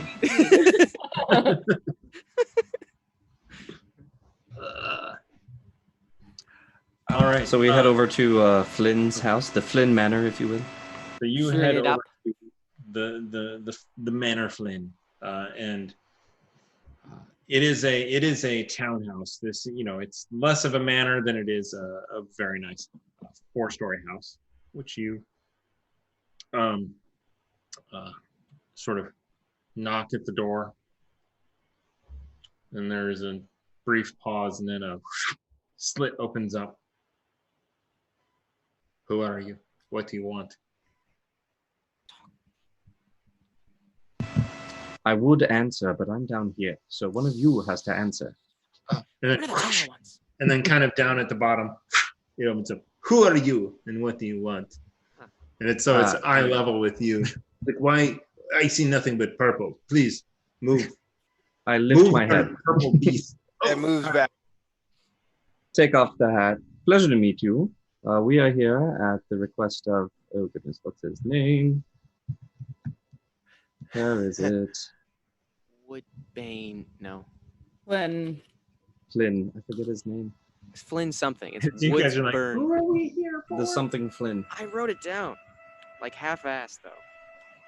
Excuse me, sir. Have you heard of our Lord and Savior Cthulhu? We are here to deliver the good word. Mossweld. Radziwill? I whisper this to Remy. Mossweld. I believe it is Mossweld Flynn. Mossweld Flynn. Yeah, right. Must kill him. Mr. Thank, Flynn. thank you. Do Yes, Do you have the token? right here. Very well. Rude. As it opens up, and inside you see this gaunt, maybe undead, maybe alive, kind of sullen sockets man. He's like, oh, very, very good. Come in. You must be the Foxy Irregulars. Uzo gives him a wide berth as he goes in, but detects magic on him. Nothing. Yeah, Andraste gives him a very wide berth as well. Just like, I don't know if you're. You specifically don't get the undead vibe. Okay. You just get like, this is an old weird dude. Fair enough. So I'll just like give him a little nod as I walk in past him. Kind of has a John Waters feel. Uzo, What? Uzo mentions to Ruckus as he walks by, it's like, I know everyone must get old, but that's ridiculous. My sword is twitching to kill that one. And my literal sword is what I mean. Please do show us around. Come. We will sit in the sitting room. And he's kind of moves in to stand there. All right. So he walks you inside of the foyer, which is grand, and also very like it is wealthy and plain all at the same time. It is as you see some, ornate detailings in the like the banister and the way that moves up the stairway off to the side. You don't see any like tapestries or anything of hell or anything like that. And he moves you into the next room off of the foyer, which is a sitting room with a number of high-backed, pretentious chairs and love seats. And he's, please have a seat. Uzo's detecting magic the entire way. There is every sconce on the wall is magic. Okay. Makes sense. Excuse me while I Google sconce. It is It's a evocation thing. magic. An improv the lighting. An improv game got me once. It's a thing on the wall. Yeah. So, Go ahead. yes. Oh no! What is it? Oh, nothing at all. Rather a lovely room. Thank you. Very good. Have a seat. The master will be with you momentarily. Are you not the master? Okay. And any refreshment while we wait? Certainly. What can I get for you? I would love some tea if that's all right. Just your finest, most expensive beverage, if you will. Thank you. Yes, the blood of our enemies. I will return with some tea and blood. Second most expensive drink. I will be okay with water. Tea would be fantastic for me, please. Let's stay away from Preferably bodily fluids. in a glass, if you can. I'm not in the mood for blood. Very well. I will return momentarily. And he walks off, and you are left alone. Seated in the sitting room. You can sit if you choose. Well, I don't want to be tacky. Uzo goes up to a chair, kind of with not. He wants to position himself so that he can see the entrance, but he shakes the chair a little bit, tests the sturdiness, and like pushes down on it, and then, as a reaction of nothing happening, he finally sits uneasy. Right, dexterity saving. Really? No. Okay. It is a chair. You sit down. I pull a sweet prank and try and get the chair out from under him. Right There we before he go. sits. I give up. I don't have the heart to do it. Are there like bookshelves in this room? In this room, there are shelves, and you can see that there are a couple of books. This is not the library. This is as you kind of sit down and go, I wonder, and you start looking around, you immediately get the sense that this is, much like the studio set, right? There are things that are placed out to look like they're supposed to be there. If that makes sense, right? So Yeah. you're like, It's set dressing. It's an Yeah. IKEA living room. yeah. I mean, it is. It's like, oh, a weird vase right there with pebbles in it. Okay. What? You know, just random weird stuff that is. Hey, Ruckus, what do you suppose they use that vase for? That what? To pretend to be rich. Look at there's marbles in it. They're all the same color. Every marble. Didn't even try. Is that a vase? No, it is a vase. What? Oh, you have seen the vase, and at that moment he comes in with the Mac. tray. Yo, the vase is my favorite. They tell me not to shake it, but I want to shake it so badly. Are there a lot of differently shaped marbles in there? Yeah, yes, different shapes, different colors, and all in this Damn it. fantastic rainbow pattern. Excellent. They won't allow me to shake it. Oh my god, I'm colorblind. I can absolutely see where the temptation would be. Sorry, So I Eric. had to take a minute. And he goes with a glass of water and 2 hot teas, and then a short shot glass that is only half full.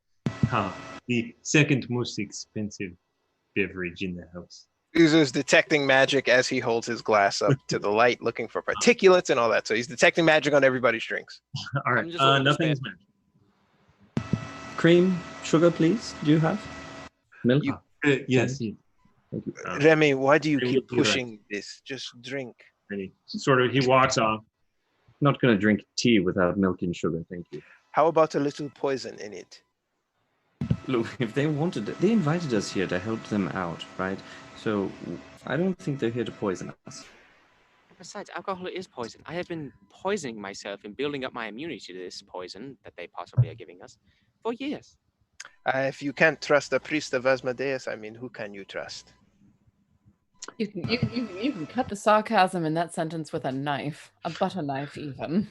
I don't have a bondage. You butter knife too. No, we have that. would Don't be worry. like- We have one, thank you. But just out of curiosity, No, And he walks over with the cream and sugar for, Thank you. Thank you. and then a separate little container for you, Andraste, as well. thank you kindly. And then the butter knife? You need the butter knife? It's more of a long-standing joke with us than anything else. Don't take them seriously. it is actually a trophy. Send us your finest butter knives, if you will, and Ruckus. I shall see which one is the best. In my own time, just saying. We're in the good for now. background. We're good Look for at now. Unless your master is going to be a little while longer, then we'd love to see your butter knife collection, but only the finest. I will return with our butter knife collection momentarily. Oh, excuse me. And he walks off again. Is that I want necessary, Ruckus? I want there to be awkward silence right after you said that, and just, once I heard him say butter knife collection, I'll be right back with it. Is this stupid? I Only just had your now. back. I just had your back. You only just now recognize that this is stupid. All right. It's character development. Tell you what, Ruckus, drink your beverage and we'll call it even. Ooh. And Uzo's kind of like just watching him as he drinks. I'm gonna pause it right as like a drop right before my lip because Okay. he's getting eerily close. And I'm gonna try and put, you like, can a you finger can on his forehead. sorry, you can smell as you bring it up. It's a bourbon. It's a nice.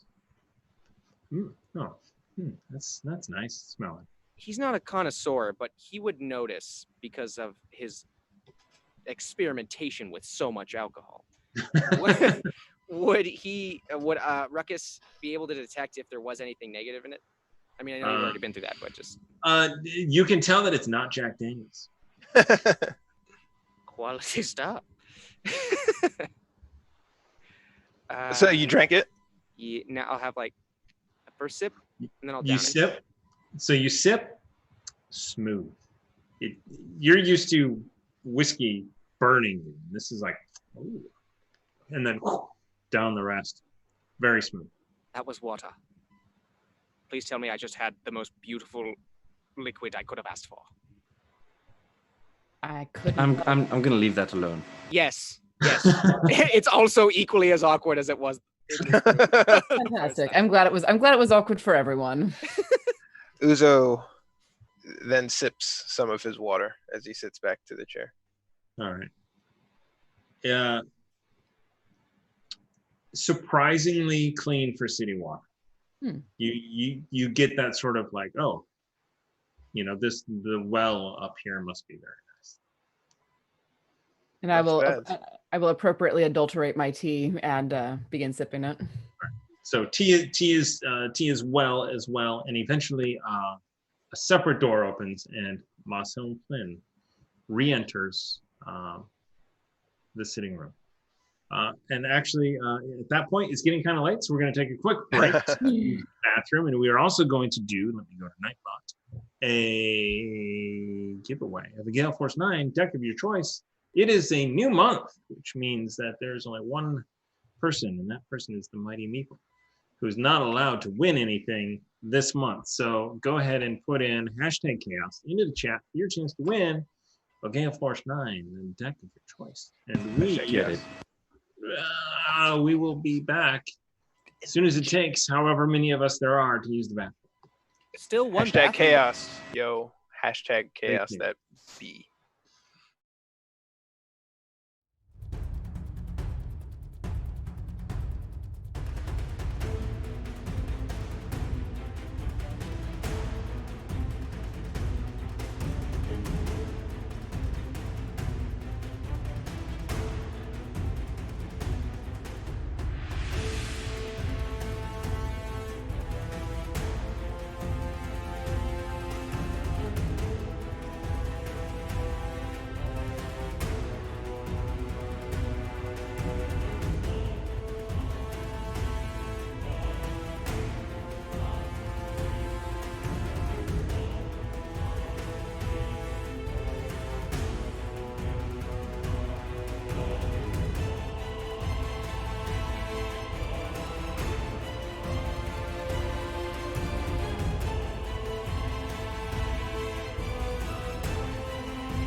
Hello, everyone, and welcome back to Quest and Chaos. We're the Chaos Agents, and tonight we are still playing the Dungeons and Dragons. And in fact, we have a giveaway going on right now. So enter hashtag Chaos into the chat. Word, hashtag Chaos. Nerdly Gaming.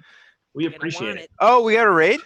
Yeah, we got a raid from Nerdly Gaming. Whoa. We're going to just combine our giveaway because we're rolling it right now. So hashtag Chaos in the chat for your chance to win a Gale Force 9 deck of your choice. Sound like a salesman, and I'm sorry about that. It's good. I can't stop. He's It's doing just the gun hands. Hey, it's happening. U.S. and Canada only, excluding Quebec, so on and so forth. Fuck Quebec.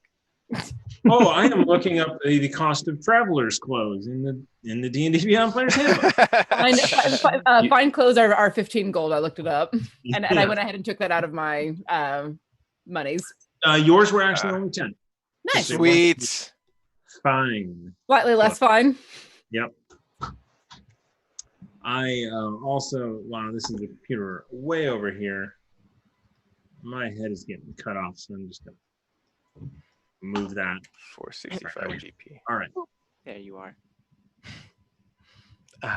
Hello, Thomas. Thank you. Interesting. Okay. What? Interesting. What?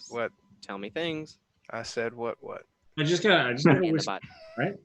So I just got a whisper from Andrea the Burps. Oh yes. You know how Ezra has that set of sunset dice? The dice that they keep trying to kill us. Yes. The Arizona sunset dice that murder you guys on Call of Cthulhu. Hold on, you roll dice on Call of Cthulhu? The lower the better. It's so weird. It's like dogs and cats living together. Anyway, Mass hysteria. just whispered that if we get another raid, we can give one of those sets away. Oh, cool. The murder dice. If you're watching this, stick around in case we get another raid. Like seriously, those are some gorgeous dice. I plan to pick up a few sets myself for people who are friends of mine that I introduced to D&D. Nice, awesome. Also, for reference, Tamagatora, thespian clothes are only 5 gold pieces, but they have very short shelf life.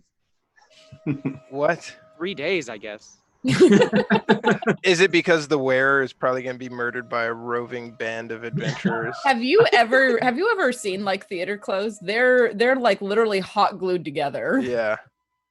Like I make fun of Thomas for making fun of costumers, but also like live theater stuff. Some of that stuff is hot glued on. All right, Take so, that, costumers. No, we appreciate you. That is a joke. All right, so we got a number of people in the giveaway, so we're going to do that right now. We're going to roll that. Come on, Nightbot. Hold on. Is Nightbot in the giveaway? No. Haha. Mighty Meeple, though, signed up. You are not eligible, sir. Mighty Meeple, by signing up, has thrown off the odds. Someone who is intended to win. This is the butterfly effect. You've totally. This is, Just take him out of the drawing. That doesn't affect anything then. Should I watch that, by the way? No, it's actually no. not great. It's not great. No. Interesting. All right, here we go. We're rolling it. Boom. Okay. Skullagrimmer. Skullagrimmer, congrats. A recent winner, but it was last month. So congratulations on a spell deck or a magic item card deck or Gale Force 9 deck of your choice. Congratulations. All right. Well done. Hold on, let me whisper. Reginald voice in there? Yes, it is. It's been forever. Good old Reginald and his obsession with water.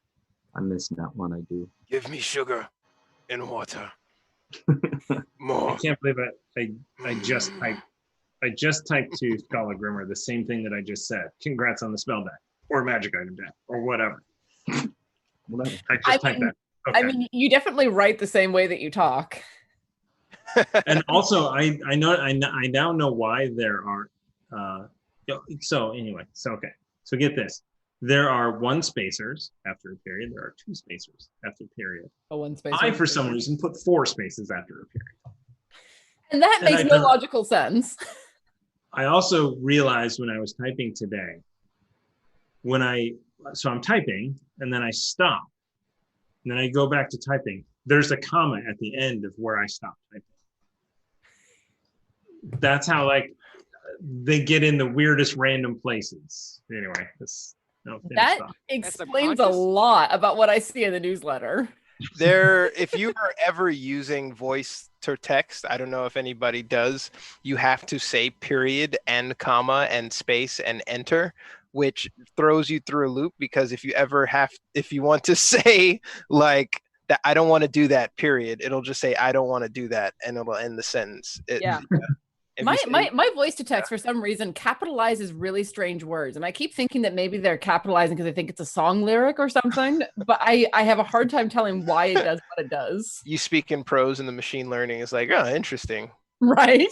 You try to throw it off by speaking in an upward inflection. Well, if it Learning. did that, it'd put a question mark at the end because Samsung. You literally have to say question mark. Excellent. It's I feel like monium. Walk down that road. Where do you think I get my inspiration from? It's not an iPhone. Also, wink. Yeah, exactly. Oh, I haven't tried that. What if they put in the wink emoji? Oh, that would be cool. They wouldn't do that. I don't. Need to. I hope not. God. All right, Sorry. we also just got another 500 bits from Skallagrimmer, winner of those spell cards. Well, thank you. Wins and gives right back. Thanks so much. So Amazing. we will give that to the players. It is uncredited. All right, so What does that bring us to, Ruckus? You are muted, dear. I know, it was a bad moment for me. I realized right as he said it. Okay, so that was like 500, I think. So that's another one. We're back up to 7. that math checks out. It does. It does indeed. We All gotta right. hold that information to the end. Well, Warren needs to stop asking those questions. But I did crap myself over him asking. I just wanted to hear a number. That's All right. So those of you who joined us at the break, a little bit of recap what happened in this episode. They went shopping. They went to the Wide in Baldur's Gate, where they discovered the most current fashions in the city, as well as cheap knockoffs made by the thespians for their theater plays. You just can't trust them. We also have a history of killing thespians on this show. Being tricked to kill thespian. Fair. And then And- revenge killing the thespians that were still alive. Like really bad. And I know that Thomas is going to whinge later about us spending all of our time shopping. I just want to point out that he could have hand waved it and been like, describe the outfit that you found. That's literally all he would have had to do. I had fun. Again, All mine's of that still was under my robe. improv. I didn't plan any of it. It was amazing. Okay. Nice. You're just not allowed to whinge about us going shopping. That's all. I think we're still waiting to see what Ruckus picked out, actually. You're never gonna find out. Maybe. No, you You will. would literally have seen it on your body. The Ruckus has no clothes. I got a cloak. The cloak is displaying normal pants. So the cloak No. Oh. The cloak can change its appearance. It No, I cannot know. hide your appearance. Yes, I am fully aware of this. But what I'm saying is, good DM sir, the cloak itself has the image of me in the cloak. So it looks like my head is here and the cloak is my body. But it's just on the cloak. It's not, I know I'm not just transcending anything.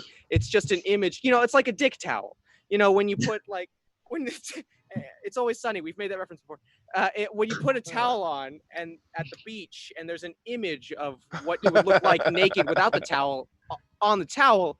Anyway, I'm not naked. It's Ruckus on the towel, just normal. That is amazing as that tweet we were discussing at the break. Okay, so they went shopping and then so they are in Baldur's Gate to avenge the killing of Ruckus's parents and his family.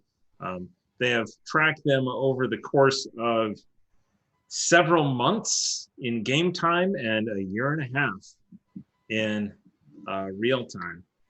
76 episodes. So we are on episode 76, and we are right now. They have just cased the joint where what would you call that? A compound. Where the compound where the devils are. In fact, with the owl familiar looking over the edge, they saw that there were 2 barbed devils inside and 4 hellhounds patrolling the courtyard area of the compound. Then they went to their contact's house.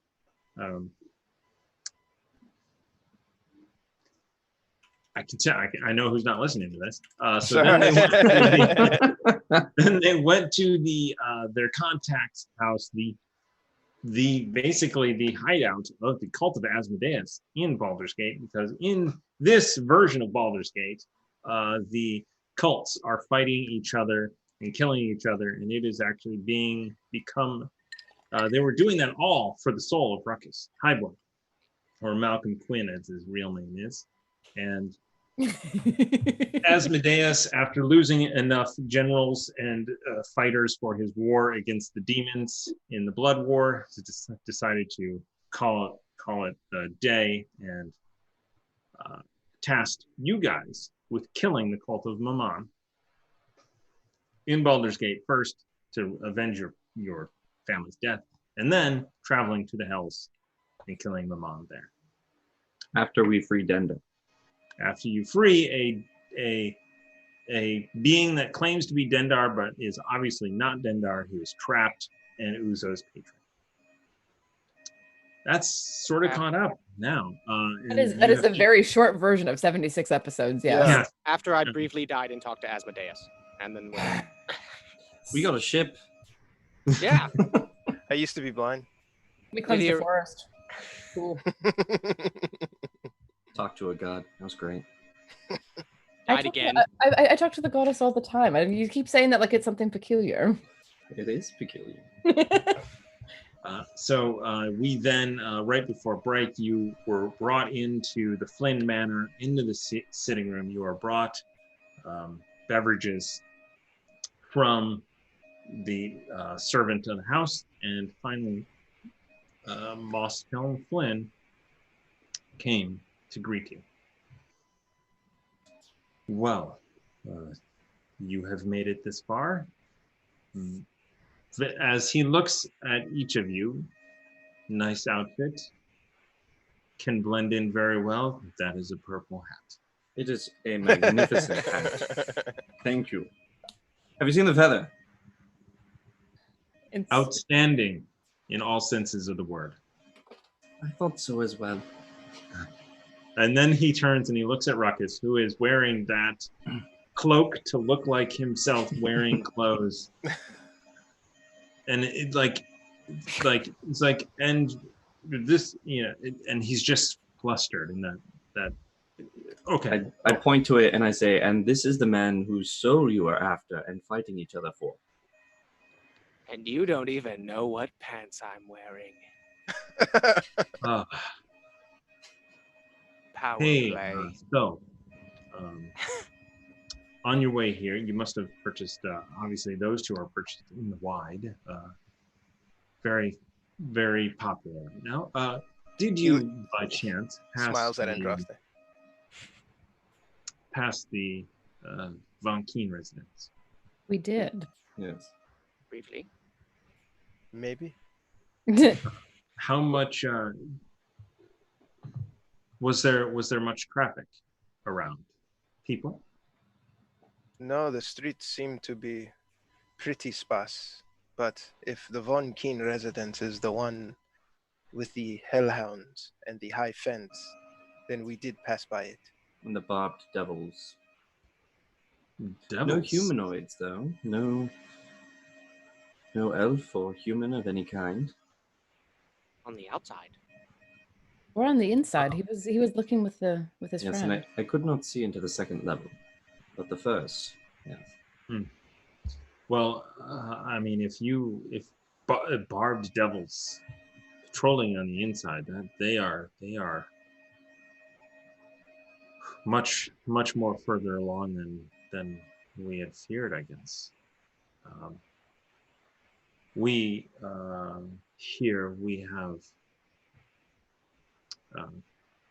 one chain devil,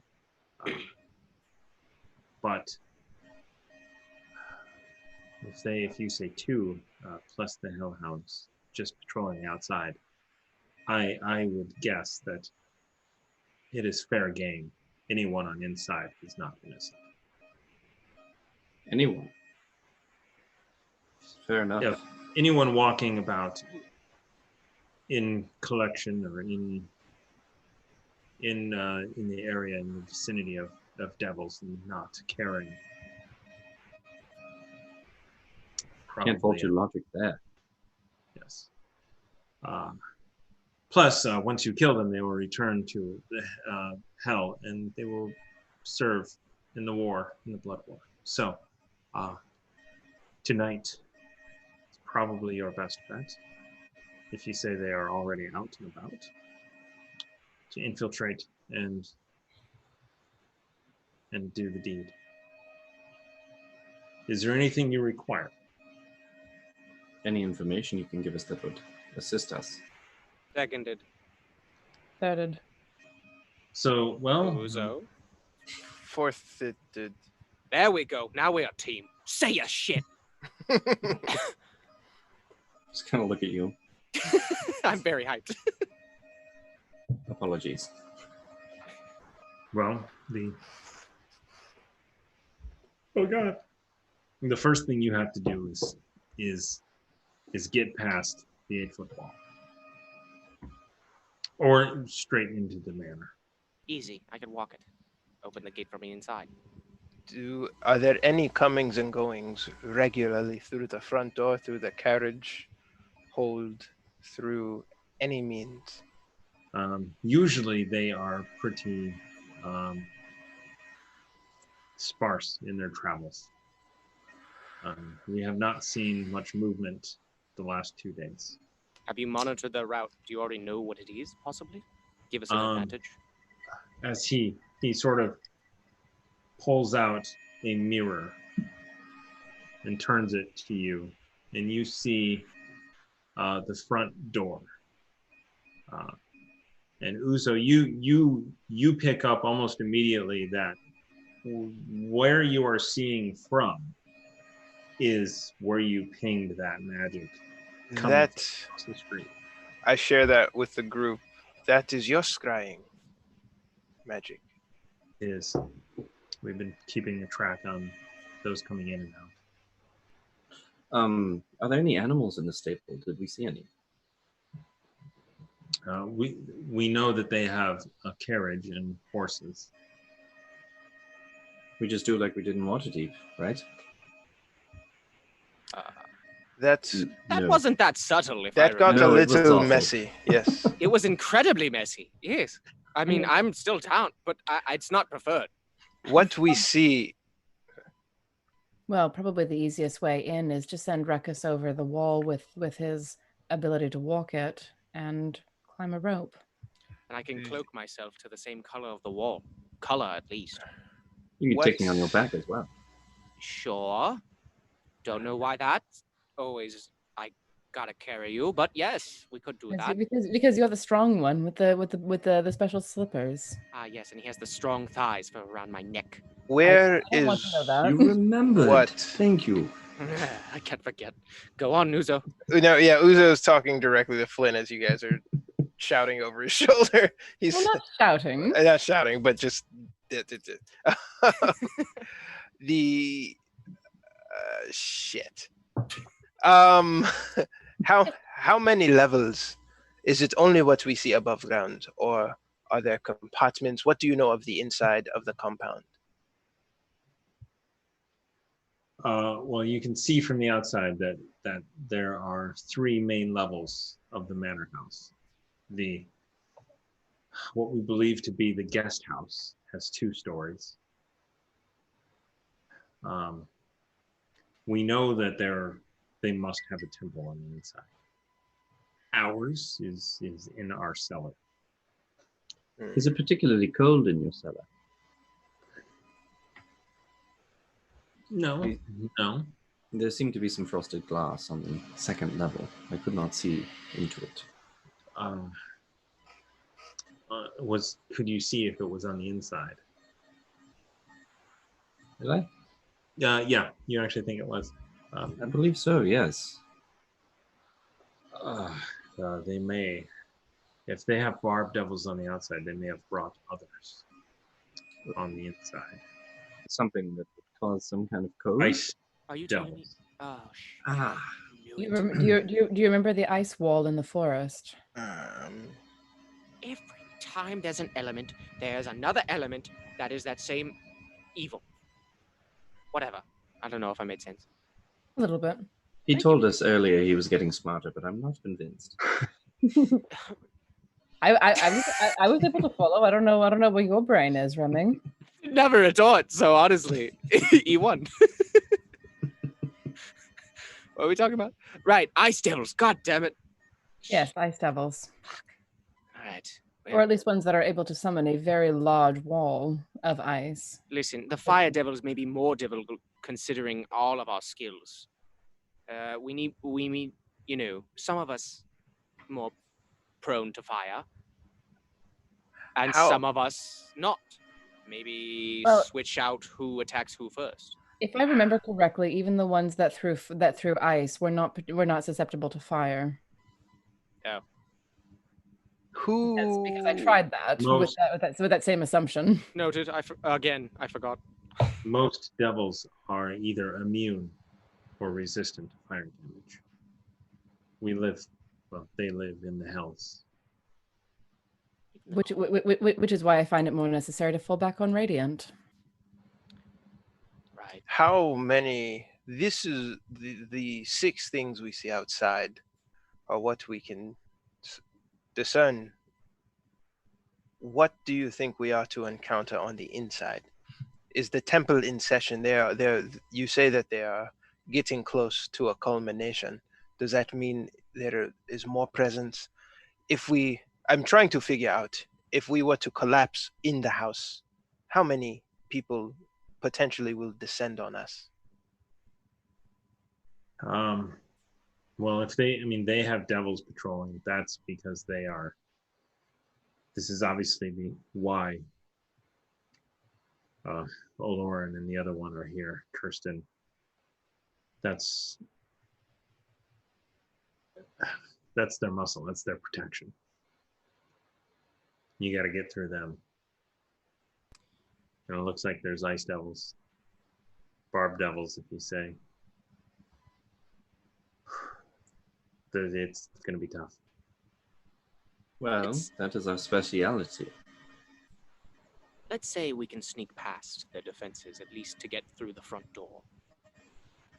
Will there be an alarm system or something that we can deactivate, hopefully preemptively, while we take out those fire devils and work our way to the ice devils?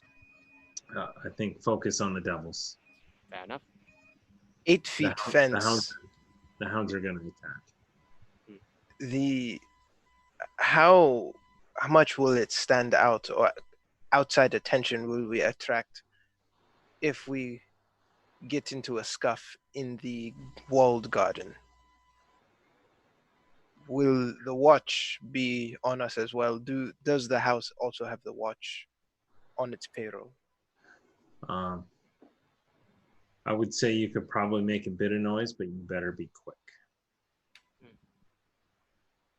One thing I will say as well, barb devils, they can see in darkness. So find somewhere secluded to go over. Are these devils considered undead? No. No. Good shit. Okay, just curious. Good shit? Is that what you just said? Yeah. Good We period, will shit see. period, or good shit? As in good, comma, shit. We Period. will see how well they can see in darkness tonight. Perhaps we can poison the dogs at all? Get them out of our way beforehand? Can hellhounds be poisoned? They can be distracted with rats. Ha! That they can.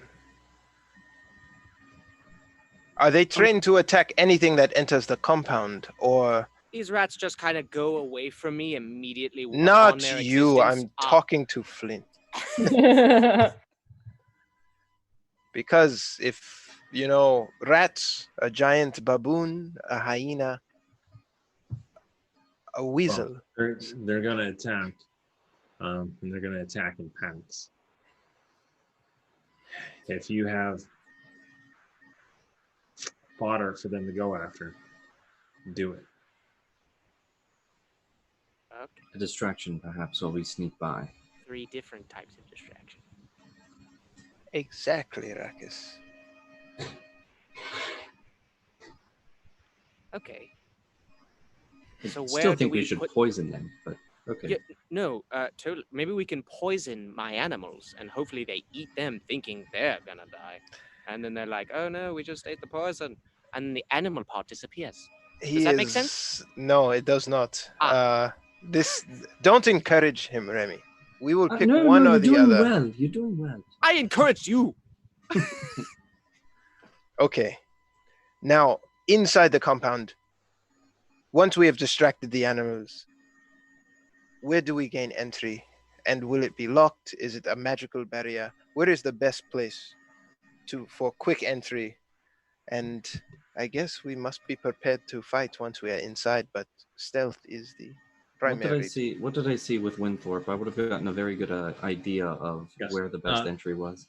So there were 2 entries that Winthorpe saw. The main level, the first level, there was a doorway going into the courtyard, into the main building. Also on the second story, there was a double French doors, if you will, up on a balcony. There was a third level as well that we saw. Just remember that. So 3 stories in the main house. Does it look like the tower in the studio?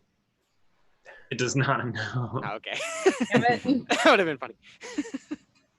So I relay that information and say there seems to be an entrance on the second. If only some of us could fly.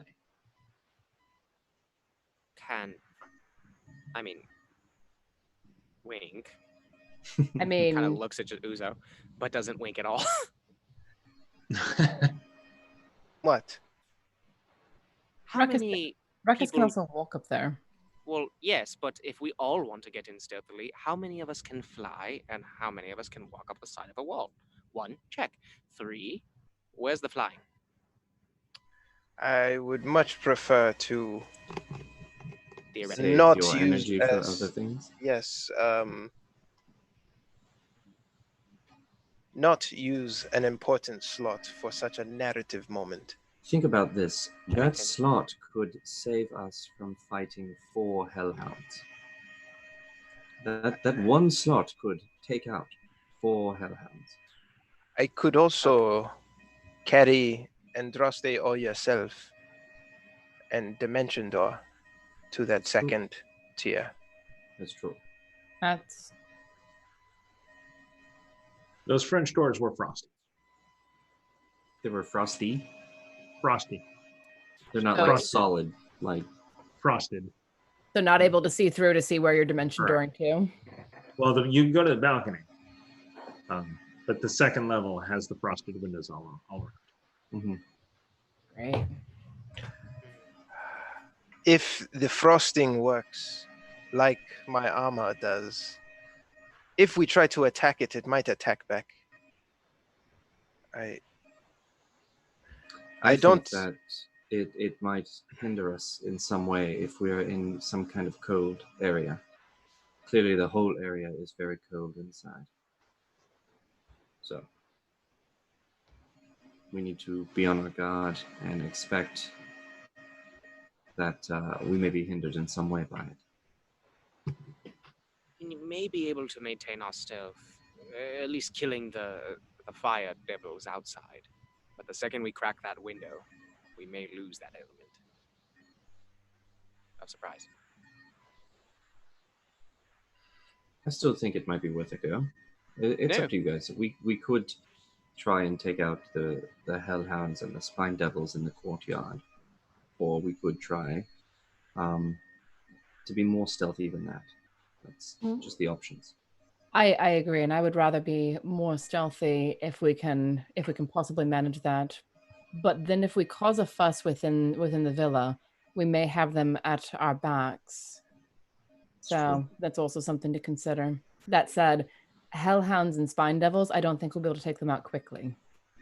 So then we should try and lure them with the bait somewhere safe. We will have the time and maybe the distance, maybe a little silence, a little wall of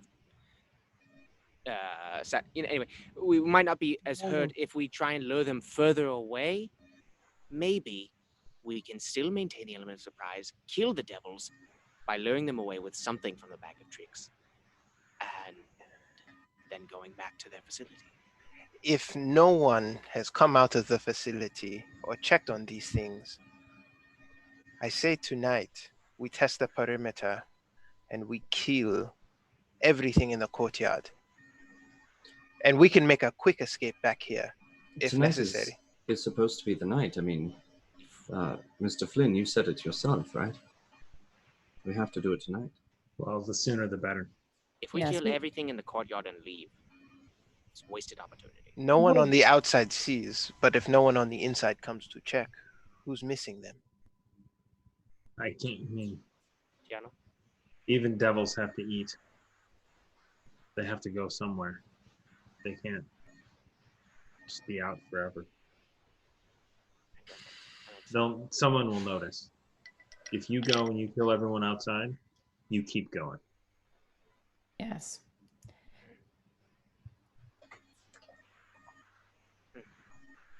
It's up to you, Yes. Ruckus. We have 2 paths before us.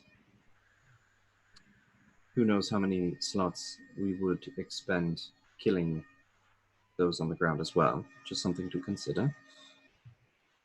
I don't mean to impede the dramatic weight of that statement, but I ask, we better keep going. Does that imply we leave and keep running away from the facility, or we keep going forward after we kill them? If we take out their perimeter guard, they will know that something is wrong the moment the sun rises. So if we go in and we kill their perimeter, we have to keep going into the house. We have to push onward. All or none. Gotcha. Exactly. Well, then my vote is that we lead them away momentarily, kill them, and move in their place. Is there anywhere you know of that we could lure these hellhounds? And from what I've read in Elven books, mainly fairy tales, that maybe an alleyway is probably appropriate. I mean, honestly, Just a random alleyway adjacent to us. Here at night in the midst of the upper city? Soundproofed alleyway? Question mark, God? Uzo looks out the window. What time of day is it? It is afternoon. Okay. Oh, shit. Well, We started really early. yeah, we did. I'm really off. Yeah, we did. You guys are all sunburnt from shopping. It's terrible. Not me, I have this great hat. This is mentally 6 o'clock for me. Uzo says, I think I'm going to enlist the help of a small friend. Not you, Baga. As he pulls out his book, the ritual casting, and he points to the page. Okay. He reaches in and he gets on the ground and he starts to draw with a piece of charcoal and smishes and does. How long does this ritual take to cast? It's going to take about an hour. And you have the magical components to do that? I would have thought that we would have bought those. I don't. Did we specifically bring them? Is it in the bag? I don't remember putting it in the bag. What? So. Don't worry. I have some.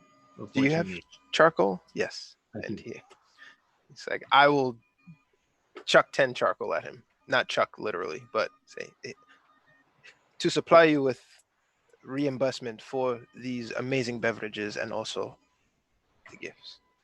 The charcoal. What Thank are you you. trying to do, Uzo?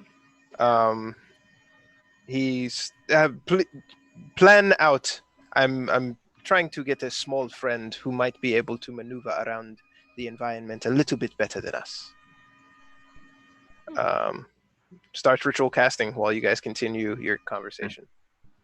Okay. Are you doing Find Familiar? Yes. Because I have a ton of those on me. Like, I bought 100 gold worth. Wait, I thought I bought some too, but I don't specifically remember calling out that, like, oh, and he puts it in his bag. mean, If you I mean, have to it be fair, you have a written bad habit of forgetting things that happen. So I would totally buy that you bought it, forgot it. Okay. Okay, yeah. So you start casting Find Familiar. That's fine. Moss Flynn says, "Okay, I will be right back. The sun sets in a few hours. I will have some things to help you through this." And he departs out the door that he came in. And you guys are sitting there. Uzo was drawing on the floor, going, and 20 minutes of not a lot happening.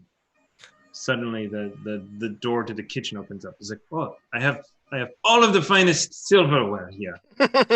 All of my finest butter knives. Not now, Butler. And he's on it like this velvet pillow with 3 silver butter knives. It's like, it took me a while to find the best ones. Ruckus, you go and you look right now. I want to scream, not now, Butler. And then I still look, and I'm just gonna like that one, that middle one, that middle one's the best. Actually, can you describe them? The middle one. It is my favorite as well. It is my favorite as well. Please have. Thank you. And I take all It is yours. this, and each butter knife is in each of my knuckles. Pretty familiar, but not actually copywritten. So,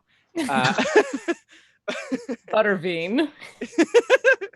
oh, and as Butterbean, I'll just yes, this is what true excellence feels like. Presses all 3 butter knives. Okay. Brother dear, you're weird. No, I am. Yes. I'm gonna go ahead and go back to that shop, the magic shop, see if they have any boots of speed before we try and do this tonight. Wasn't that outside of the upper city? Yes, Go all the but way back there. Check your I've no inbox. choice. I've got an unattuned slot just sitting here. An unattuned what? Yes, indeed. If you leave before the sun comes down, they might not let you back in after it Yeah, goes down. I would not recommend you leave. Hmm. It, Do you have it any is- magical item shops here in the upper city? We do not. No. But Master Flynn has things. I hear he is bringing things up. Things that will help us, he said. Okay. Thank you then. I guess I'll stay. Okay. And time goes by. Find Familiar spell is done. What are you bringing out? It's a spider, I swear to Portal. God. Opens and Uzo breaches in shoulder deep and starts to pull something out. And before he even pulls it out, the spider, the tiny beast, crawls on his shoulder. Hey, hello, little friend. Andraste see lets you out a again. truly undignified noise and gets behind the chair. She is a You're right. creature of the forest, and she is scared of you. I Isn't that don't- quaint? Like spiders. We've discussed this. Ruckus Yes. nods in approval. I gave that one to the right person. Oh, damn it. Oh yes, that's Mirror right. conversion. And he, But it's Has not it- attuned, right? it is attuned by now. It should be. By now. Yeah, You're it's just totally standing attuned. with it. I'm not triggering it. I'm just like, oh, that's right. Serendipity, my good friend. This might come in handy for you. As the thing and like him and Bagar kind of playing like a game of tag on Uzo's shoulders. It's like, I will need your assistance once you settle tonight. I understand it that you can see in the dark and you are pretty stealthy and can get into tiny crevices. We need your assistance to understand what is. Please, Are you talking to me, Focus. Uzo? no, to the spider. Spider that's just like all crawling around. Yeah. Like I trying see in to the dark. gather I get into crevices. Come on. Nope, you stay over there. Ruckus Let's- was fine with just the spider, and then he sees the spider and the snake intertwined. He's like, okay, nope, it's from hell. It is from hell. And this is Winthorpe on my shoulder, from your view, blocked, and then goes like this. And Uzo kind of Head out covers it. looking at your spider. Yeah, and he's no. Go in, and I will use your eyes to determine what is happening on the inside. We need your help with some reconnaissance, friend. Once it gets darker. Looks at Winthorpe. No. Don't worry. Don't worry. Not yet. I say that audible enough for him to hear it. So Uzo, yeah, If just you holds make him. it go away, I will provide little mice for you forever. I say to Winthorpe. Don't worry, nothing will happen to you, friend. And at that moment, Flynn comes back in, and you see he has a small satchel that he is carrying. And he comes over and says, I have a number of items that will help you in this task. The first is this. And he pulls out a small brass key. When you insert this key into a lock, it will open it. Any lock. Most locks. How many times can we use it? Probability of locks. It will disintegrate when it does it. And say we had a godlike being that was locked behind something. This wouldn't do it. Theoretically. Oh. It is a difficult locks. Okay. Anything that the knock spell could unlock. So it is the physical version of a knock spell. This one, however, is quiet. Wonderful. I believe I have Good updated idea, that Remy. since the card you saw. Zen. Oh, by the way, all of these things are going to be part of the Kickstarter.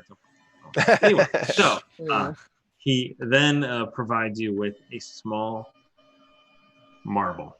It is sort of a swirling blue, maybe liquid, maybe something else, but you see it swirling in this marble. This is an emergency seal. This will create a barrier 10 feet by 10 feet. It's not going to last forever. It can be broken down, but it'll slow somebody chasing you. And he sets it down. And he reaches back in and he pulls out a potion. Let's see. This is a blue potion, and in fact, the inside swirl around like the marble was sort of meandering. This is like swiftly swirling around. This is a potion of greater swiftness. It will double your speed. Actually, it will double your speed for 1 hour. Stop. May I just thank you? And he hands it over to you. And I have this one last vial of this violet liquid inside the bottle pulses with magic. What kind of magic is that? This will restore your magical essence. This will restore 1 spell slot. Mana potion. It is a rejuvenating mana. I think we give that to the warlock. Since he Oh, only yeah. has- I would like to have this one very much. That seems you seem the best one to have that. I don't know, because if you need another 5th level spell slot or something, you could get it back. This is not written in stone. This is just We can pass items between us as necessary. yes. Okay. Yes. Teamwork. Quite. I might need to move faster too at some point, Remy. So Nope, don't I don't know what don't you're go talking about. drinking that. Sounds right like you now. should try and find some boots of speed somewhere. Not. I don't think my shoes fit. Your shoes fit my feet. But we do have some out for delivery, so we might as well just grab them. They're not out for delivery. We were supposed to go to the shop and talk to them. Oh, I'm waiting for pickup. All right. I'll pick up the marble and like hold it up to the light and then slip it into a pocket. As you hold it up to the light and the item glimmers, Uzo's kind of like looking at it, Baga on one shoulder looking at it, and the familiar on the shoulder with the reflector. Oh, wow. And then I slip it into a pocket and say, if worse comes to worse, I'll be the last one out. And throw the seal down. That'll give us time to get out. Okay. Uzo, do you really want this? I mean, I think it's probably best used by myself. I have to always run to my target, and you can fire from wherever you are. I was kidding. What Oh, good okay, is good. what Good. good is speed when I can be anywhere in an instant? It's true. Fair enough. And as for the key, well, Ruckus, do you want it? Since you might be the one walking up walls to get to the doors. I will take it. Sure. I suggest you try to kick it first, and if that does not work, then you apply the key. I strongly no. recommend against that. No? Even let- I have developed enough to say, I don't think I will kick until I see who deserves to be kicked. And that front door has done nothing to my family. Yet. Yet. But yeah, I will kick it if it does. We could, of course, always employ my skillful hands to open a door. He does have tiny hands. Well, and Yeah, also I know how but- to use thieves' tools. So. But the thing about the knock spell is that it also works on magical locks. Yes. I imagine whatever is hidden in the temple or the temple's entrance may be what this key would be used for. But also, it said when it doesn't work, the one time it won't work, it will break. Correct? No, the one time it does work, it's done. You Yes. get one. Oh, It only works shit. once. Okay, all right. I read that wrong. Well, but still, we only get one use out of it. So if Exactly. Remy can pick it first, I would rather save it for later. Yes, Cool. agreed. That would be ideal. So we Cappy Daddy. deploy the nimble fingers first, and then the magical key. Yeah. And now we move forward in the conversation. There's no forward on this conversation. And now we go on. We trudge forward through the mud as heroes do. You know, I had forgotten for just 5 minutes that. Okay, thanks. Anyhow, Flynn, right. any other things? That is all that I have Okay. to spare at the moment. Thank you. Yeah. Very well. Team, should we? I guess we should be off and go. No, I mean, first, if how there are was we going anything to else. lure these hounds away, and where are we going to lure them to? With 3 juicy, delectable animals that defy death and exist eternally.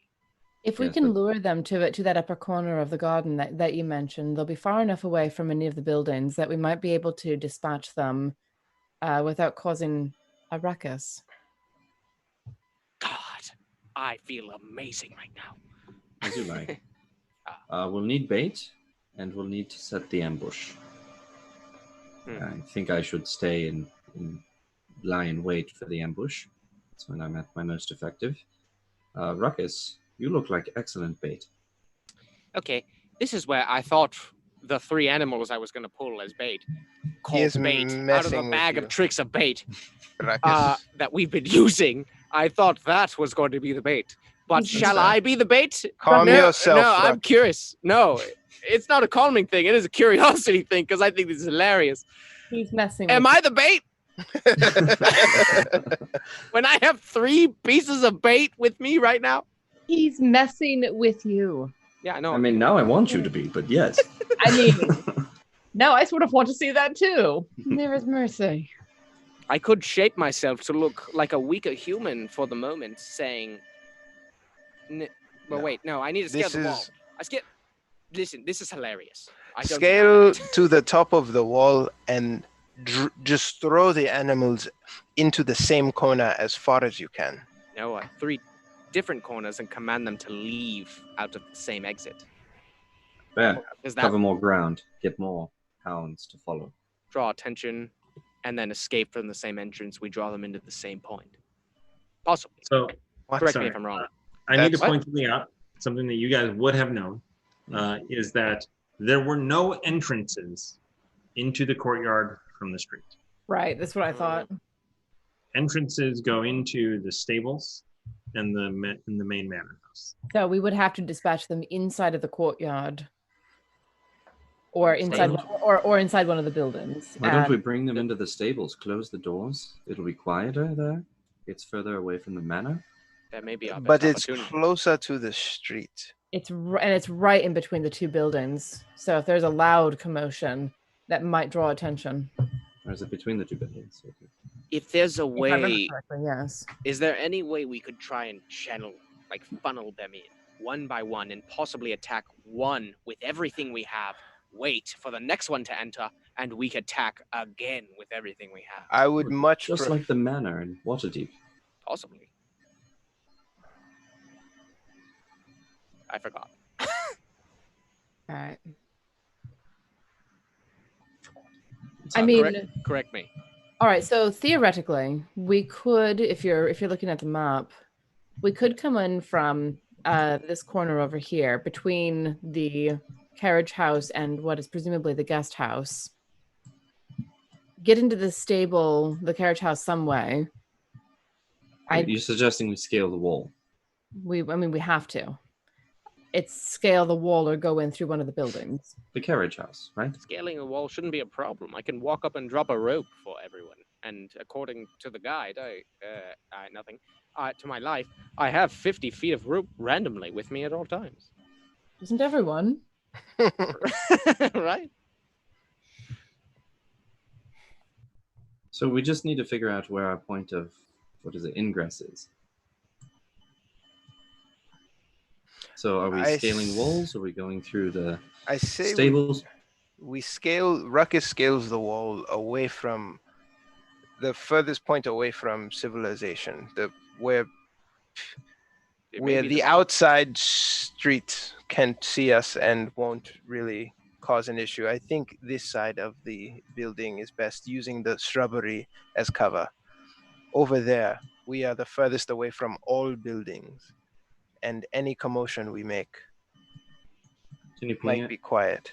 Yes, if you could point out the map, Over here. because we're physically in the same room. Doesn't help that my clicker's green. All of our clickers are green or brown. Yeah, Is it? this Oh is my weird. god.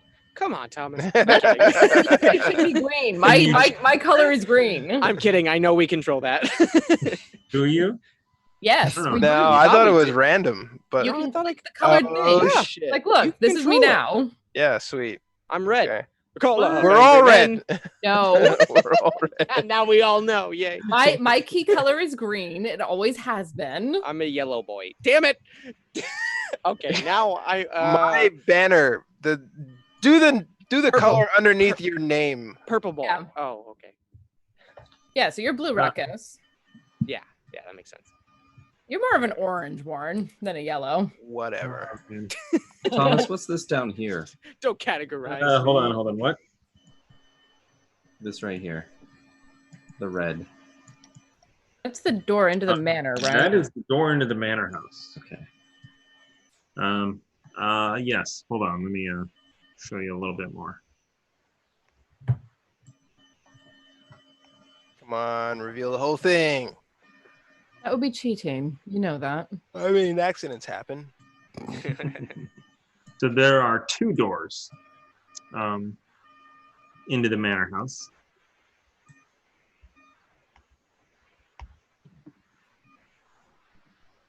Yep. And then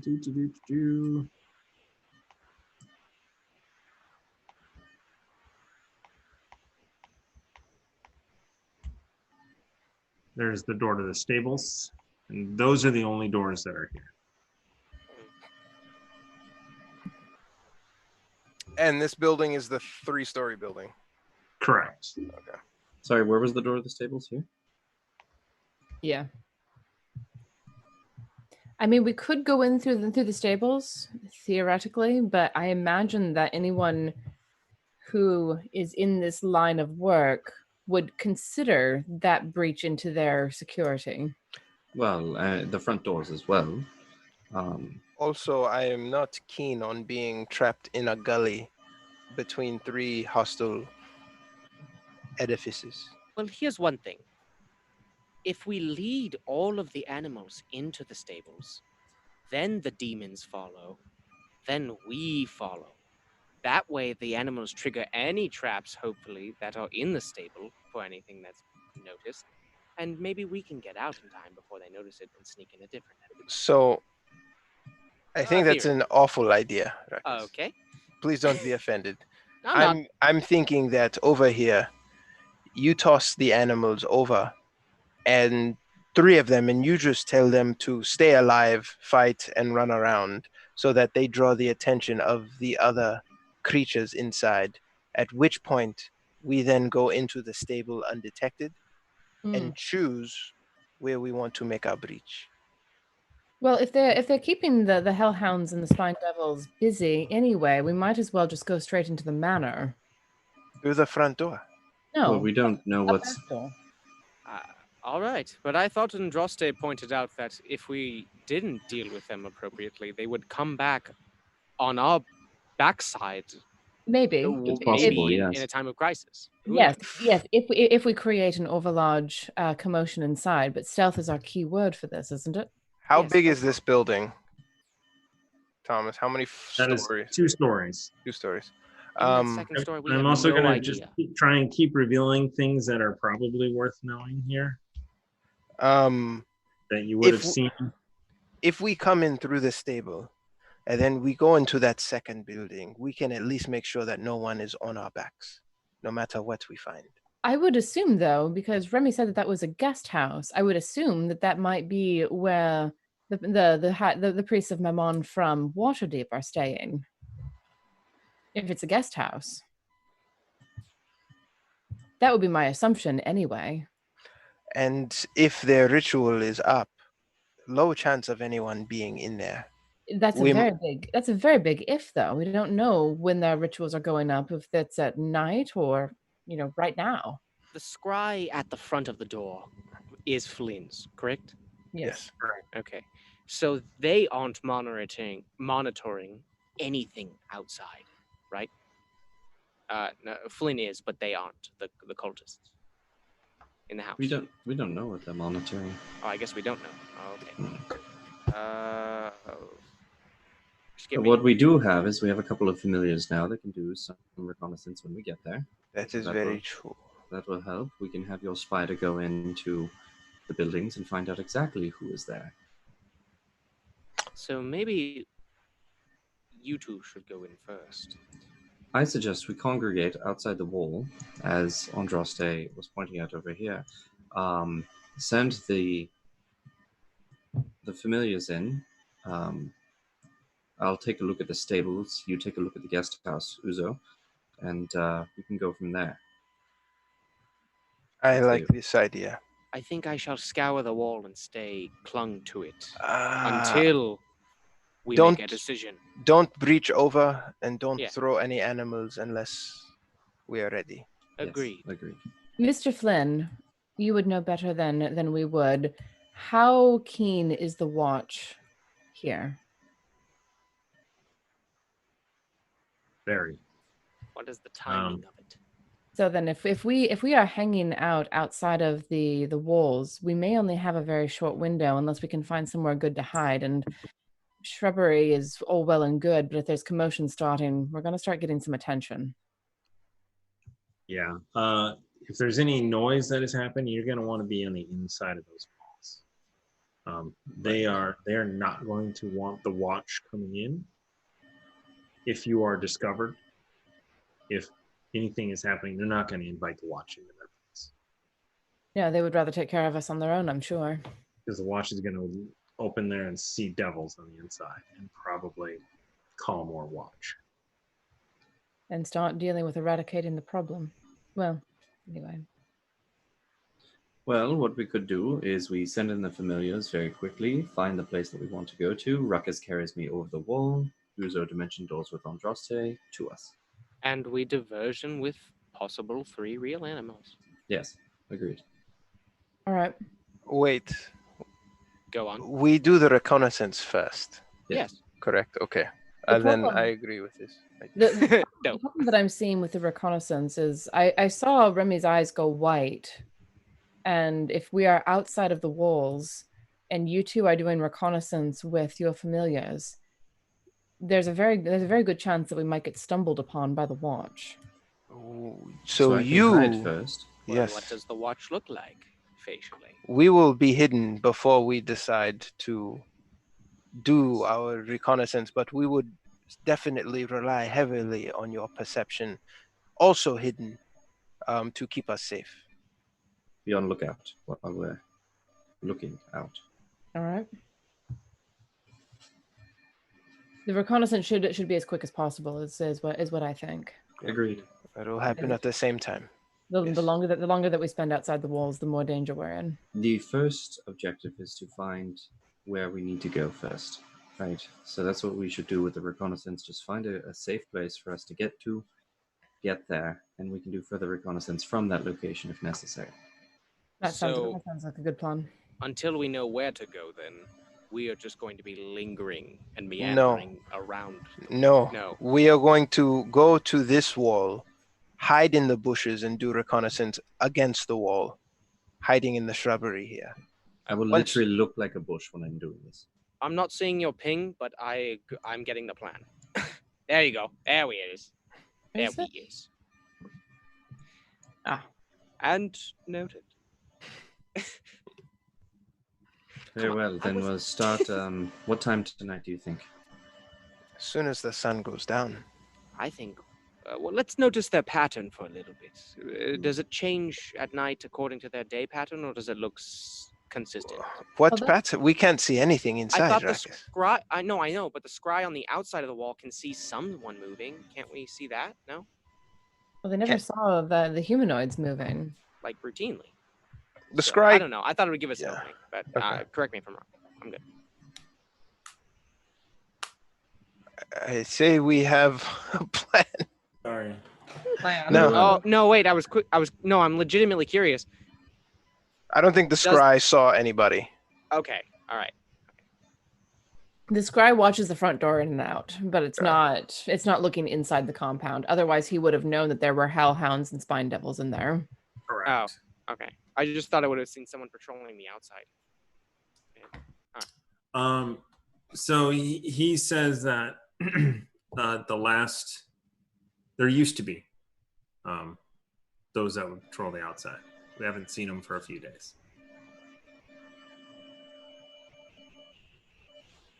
Well then, Noted. What do you think happened to them? I don't know. well, one way or another, we will find out. Right. All right, then I suppose we wait until dark. If we can get in there after the sun sets and before the moon rises, it'll probably be best for us. I agree. All right. All right. Brace yourselves and get ready. Sunset's in an hour or two. All right. So that is actually where we're going to leave it tonight. Ready to storm the castle. My balls. Have fun storming the castle. That's right. Different color. So blue. Have fun storming the We're castle. we're There totally it not going to remember that You know plan better next than I week. do. I don't know why I tried. Yeah. Yes, thank you guys for joining us. For reference, those items that they got are from a deck of inspiration that I am working on. You added Much like- items to it. There are items, there are divine interventions, and then there are potions. Oh snap! Cool. So some of the some of the things they still need to be play tested. For instance, the rejuvenating mana, which currently it says drinking this potion restores 2 levels of spell slots, 2 first level or 1 second level. I need to amend it to say or 1 warlock spell slot. Right? Because a warlock spell slot might be a level 5. Right. So, it needs to be made to be able to handle wizards and bards and clerics as well as warlocks. It should be more than 1 spell slot for warlock. No, because You only get 2. Yeah, because it could be level 4 or 5 spell slot. That's way more effective than level 2 slot. So the lesser version of that card, which is restoring mana, will be restores 1 level of spell slots or 1 warlock spell slot. So there's more opportunities there to boon warlocks. Yeah. It's like the lesser and the normal one for me makes no difference. Just give me the lesser; it's cheaper. I'll take it. I know. I don't know. So trying to figure out how you would play test that to make it work.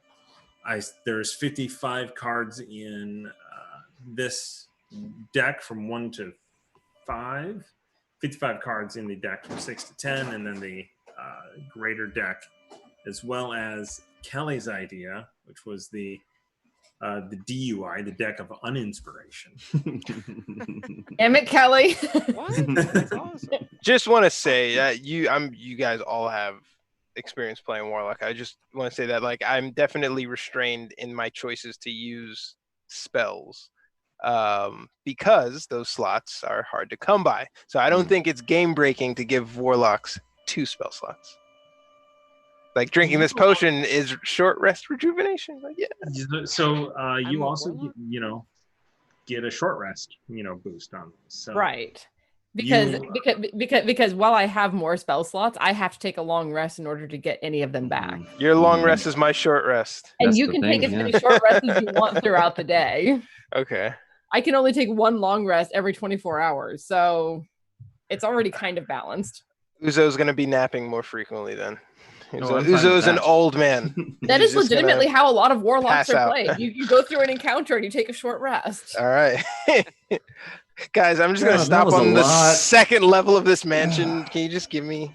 So I will Hold on to- I will say, so you've got some single-use magic items to use. You are also probably going to want to take other mechanics that the short rest gives you in between some of the things that are tough. And you'd be using hit dice to restore hit points. Probably going to come into play. So Oh boy. I would Going dungeon crawling. This is up to you, but you guys are going to go into a rat's nest, a devil's nest.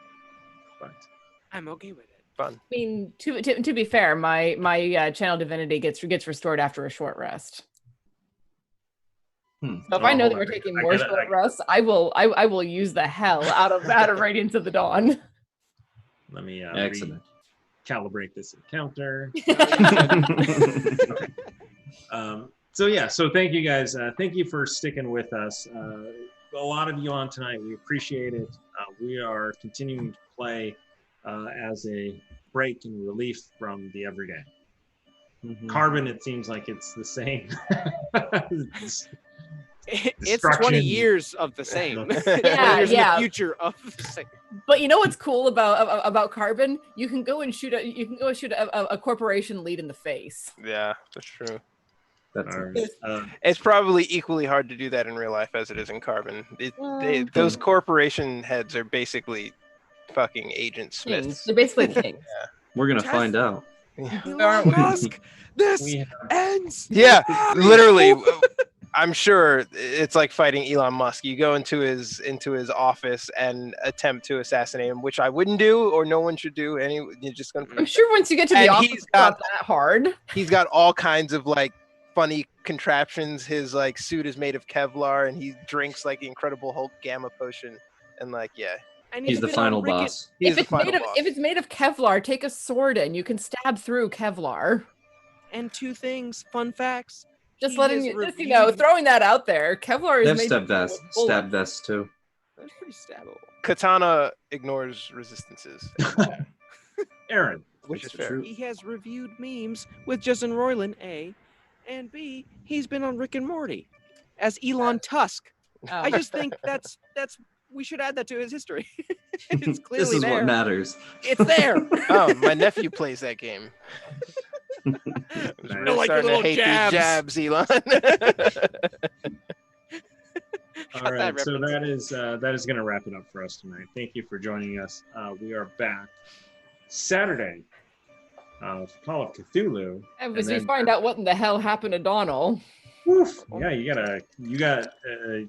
a Party member Yeah. down. backup character missing. You've got a regular character missing. You've got the other backup character has been sent back home. Yeah. It's a wild ride. It's a And then mess. we are back for another episode with Bo on Carbon 2185 on Monday. I'm really excited. I had such a good time last night. That Oh, it was so much Glad- fun with glad you. What a great world to play in. Thank you. Thank Yeah. you so much. Maybe hopefully soon we'll get to interview the creator of that world. Yeah, is that Yeah, in that'd the be works? awesome. Yes. Just let me know when you're available. Oh, it's on me. Fuck. God. Read the All right. emails, Warren. Read the emails. There are emails. It's messenger. That's my reaction too. All right, Nobody tells anyway. me nothing. Yeah. Mood though. Classic David. Hot Fuzz. Get off Everyone that. right. should go watch Hot Fuzz. It's so good. Very good. All right, film. so that's it. We're gonna go. Good night. Bye, everyone. Thanks, guys. See ya. Rest easy.